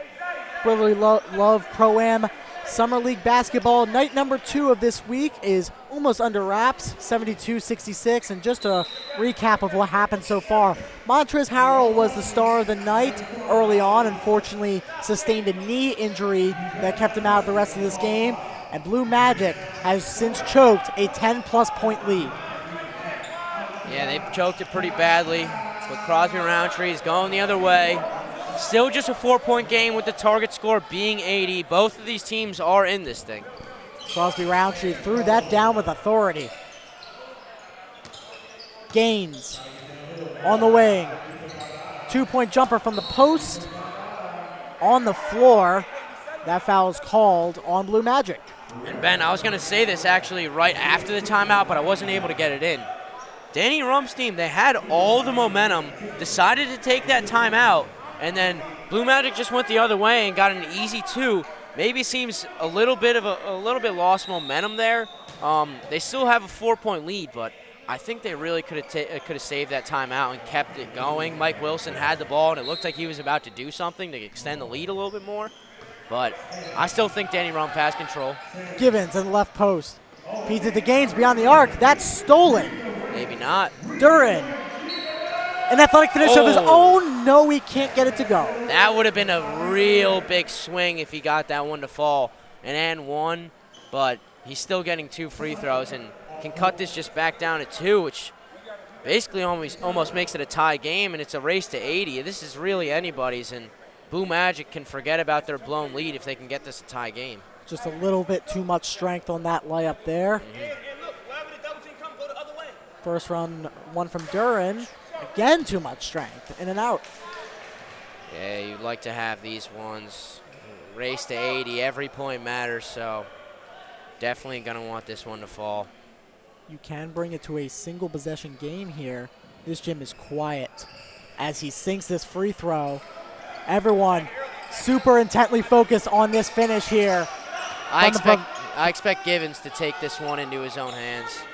Late in this final quarter. Wow. Manigo draws the contact. No foul is called. But again, another acrobatic finish from this Danny Rump team. Manigo has added a lot of hustle and defensive play, but not a lot of scoring, but a timely bucket there. Great defense. Newbill, wow. Third opportunity, and he gets the points. Newbill. They wanted a jump ball, and they did not get it. That's his second and one this quarter. They want it wasn't enough time between two teams, but both of their hands on the ball for it to be called a jump. So Newbill just takes it into his own hands and puts the floater up and in off the glass. Like I said, his second and one makes the three-point play. This lead is only a basket's length. 74-72, your target score is 80. 6 more points for Danny Rump. How about 3 of them right there? No good. Follow-up rebound, up and under. That's good from Manigo. That is just some big, big play. Those are big plays from Manigo right there. Back-to-back, the tough fadeaway on the baseline, the first bucket, and then created the second chance and took it into his own hands, put it up and in. Newbill a bit long. Pulled in by Givens. Trying to get it to 78. Inside, Manigo again. 78. One more basket away for Danny Rump. Manigo, the MVP these last final minutes.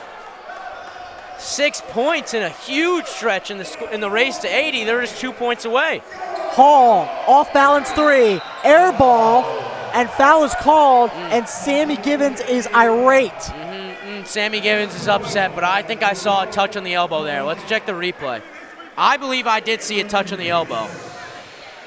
So we take a look. He takes a dribble to his left. I think that's contact. I think he got him on the elbow there. He was upset, but three shots coming up. It's all about defense. It's all about making these and stops for Blue Magic. But Coach says calm down. Like they said on the sideline, you only need 2 points to win this thing. Yep. You can't take an ill-advised shot if you're Danny Rumph, and if you're Blue Magic, you really let him shoot the three. I mean, you don't give a wide-open shot, but it's really about keeping everybody in front of you on these next few defensive possessions for Blue Magic. And Ben, it might just be something about us in the nightcapper with these close games. Last week, Lou Leonard, and now tonight, Blue Magic and Danny Rumph. The Elam Menden always bringing some excitement, huh? Absolutely. Gets that one to fall. 78-75. One basket away from Danny Rumph to win this ball game against Blue Magic.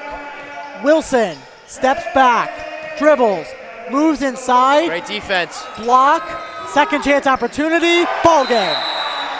That's just a really unfortunate break for Blue Magic. They did exactly what I said they needed to do. I said they just need to stay in front of the ball. A three-pointer's fine. Look at Nwanko. He played great defense, and then Newbill came over, blocked the original shot. But Wilson, just playing an amazing second half, got a second look at it, up and in with the floater from the right elbow. And the race to 80 is a win for Danny Rumph. 2-0 start for them in this Pro-Am. Mike Wilson called game. That was a great ending to our final game tonight between Danny Rumph and Blue Magic. Who is your MVP for Danny Rumph? It has to be Sammy Givens, right? Well, it looks like they're giving it to Mike Wilson right now, and Greta's about to interview him. So maybe not Sammy Givens. If it's not Sammy Givens, it would indeed be Mike Wilson. We've got Greta. We've actually got Dominique at our side. Actually, pardon me. Greta Schupak, our sideline reporter, for the interview. Greta, take it away. Now I can tell. Okay. I'm Greta Schupak here with Daquan Davis. That was a really close game. What was going through your head in the final plays? We just knew that we had to come together as a team and string along a couple of stops because they were going hard all game. And we knew that if we came together as a team and got the stops that we needed at the end, we would close the game out. How do you feel about making the game-winning shot? It's an unbelievable feeling, especially with it being my first year out here. It's a great feeling, but at the same time, just for us to come out here and get a win against a tough team, it means so much more. Awesome. Thank you so much. No problem. Have a good night. Thank you so much, Greta. Great interview with Mike Wilson. For sure, a big player, if not the MVP of this game. Sammy Gibbons also stepped up for Danny Rump against a very tough team with Demir Crosby-Roundtree, Khalif Wyatt, and unfortunately, only a first quarter Montrezl Harrell, but Montrezl Harrell no less. We saw a whole lot of everything in that game, Ben. We saw an NBA player. We saw former college players that had major success. We saw a big lead get blown in a comeback win. Just a great game all around, very high scoring, high level of talent displayed. Just a good game in the Brotherly Love Pro-Am tonight. 3 fantastic games tonight, all decided by 10 or less points. This has been a fantastic edition of Brotherly Love Pro-Am Summer League Basketball. For James Urban, I'm Ben Hoyt saying so long. We're going to have Independence Day off, so we'll see you after the holiday. Again, this game is sponsored by Athletic Brewing Co. here on SFBN. Good night.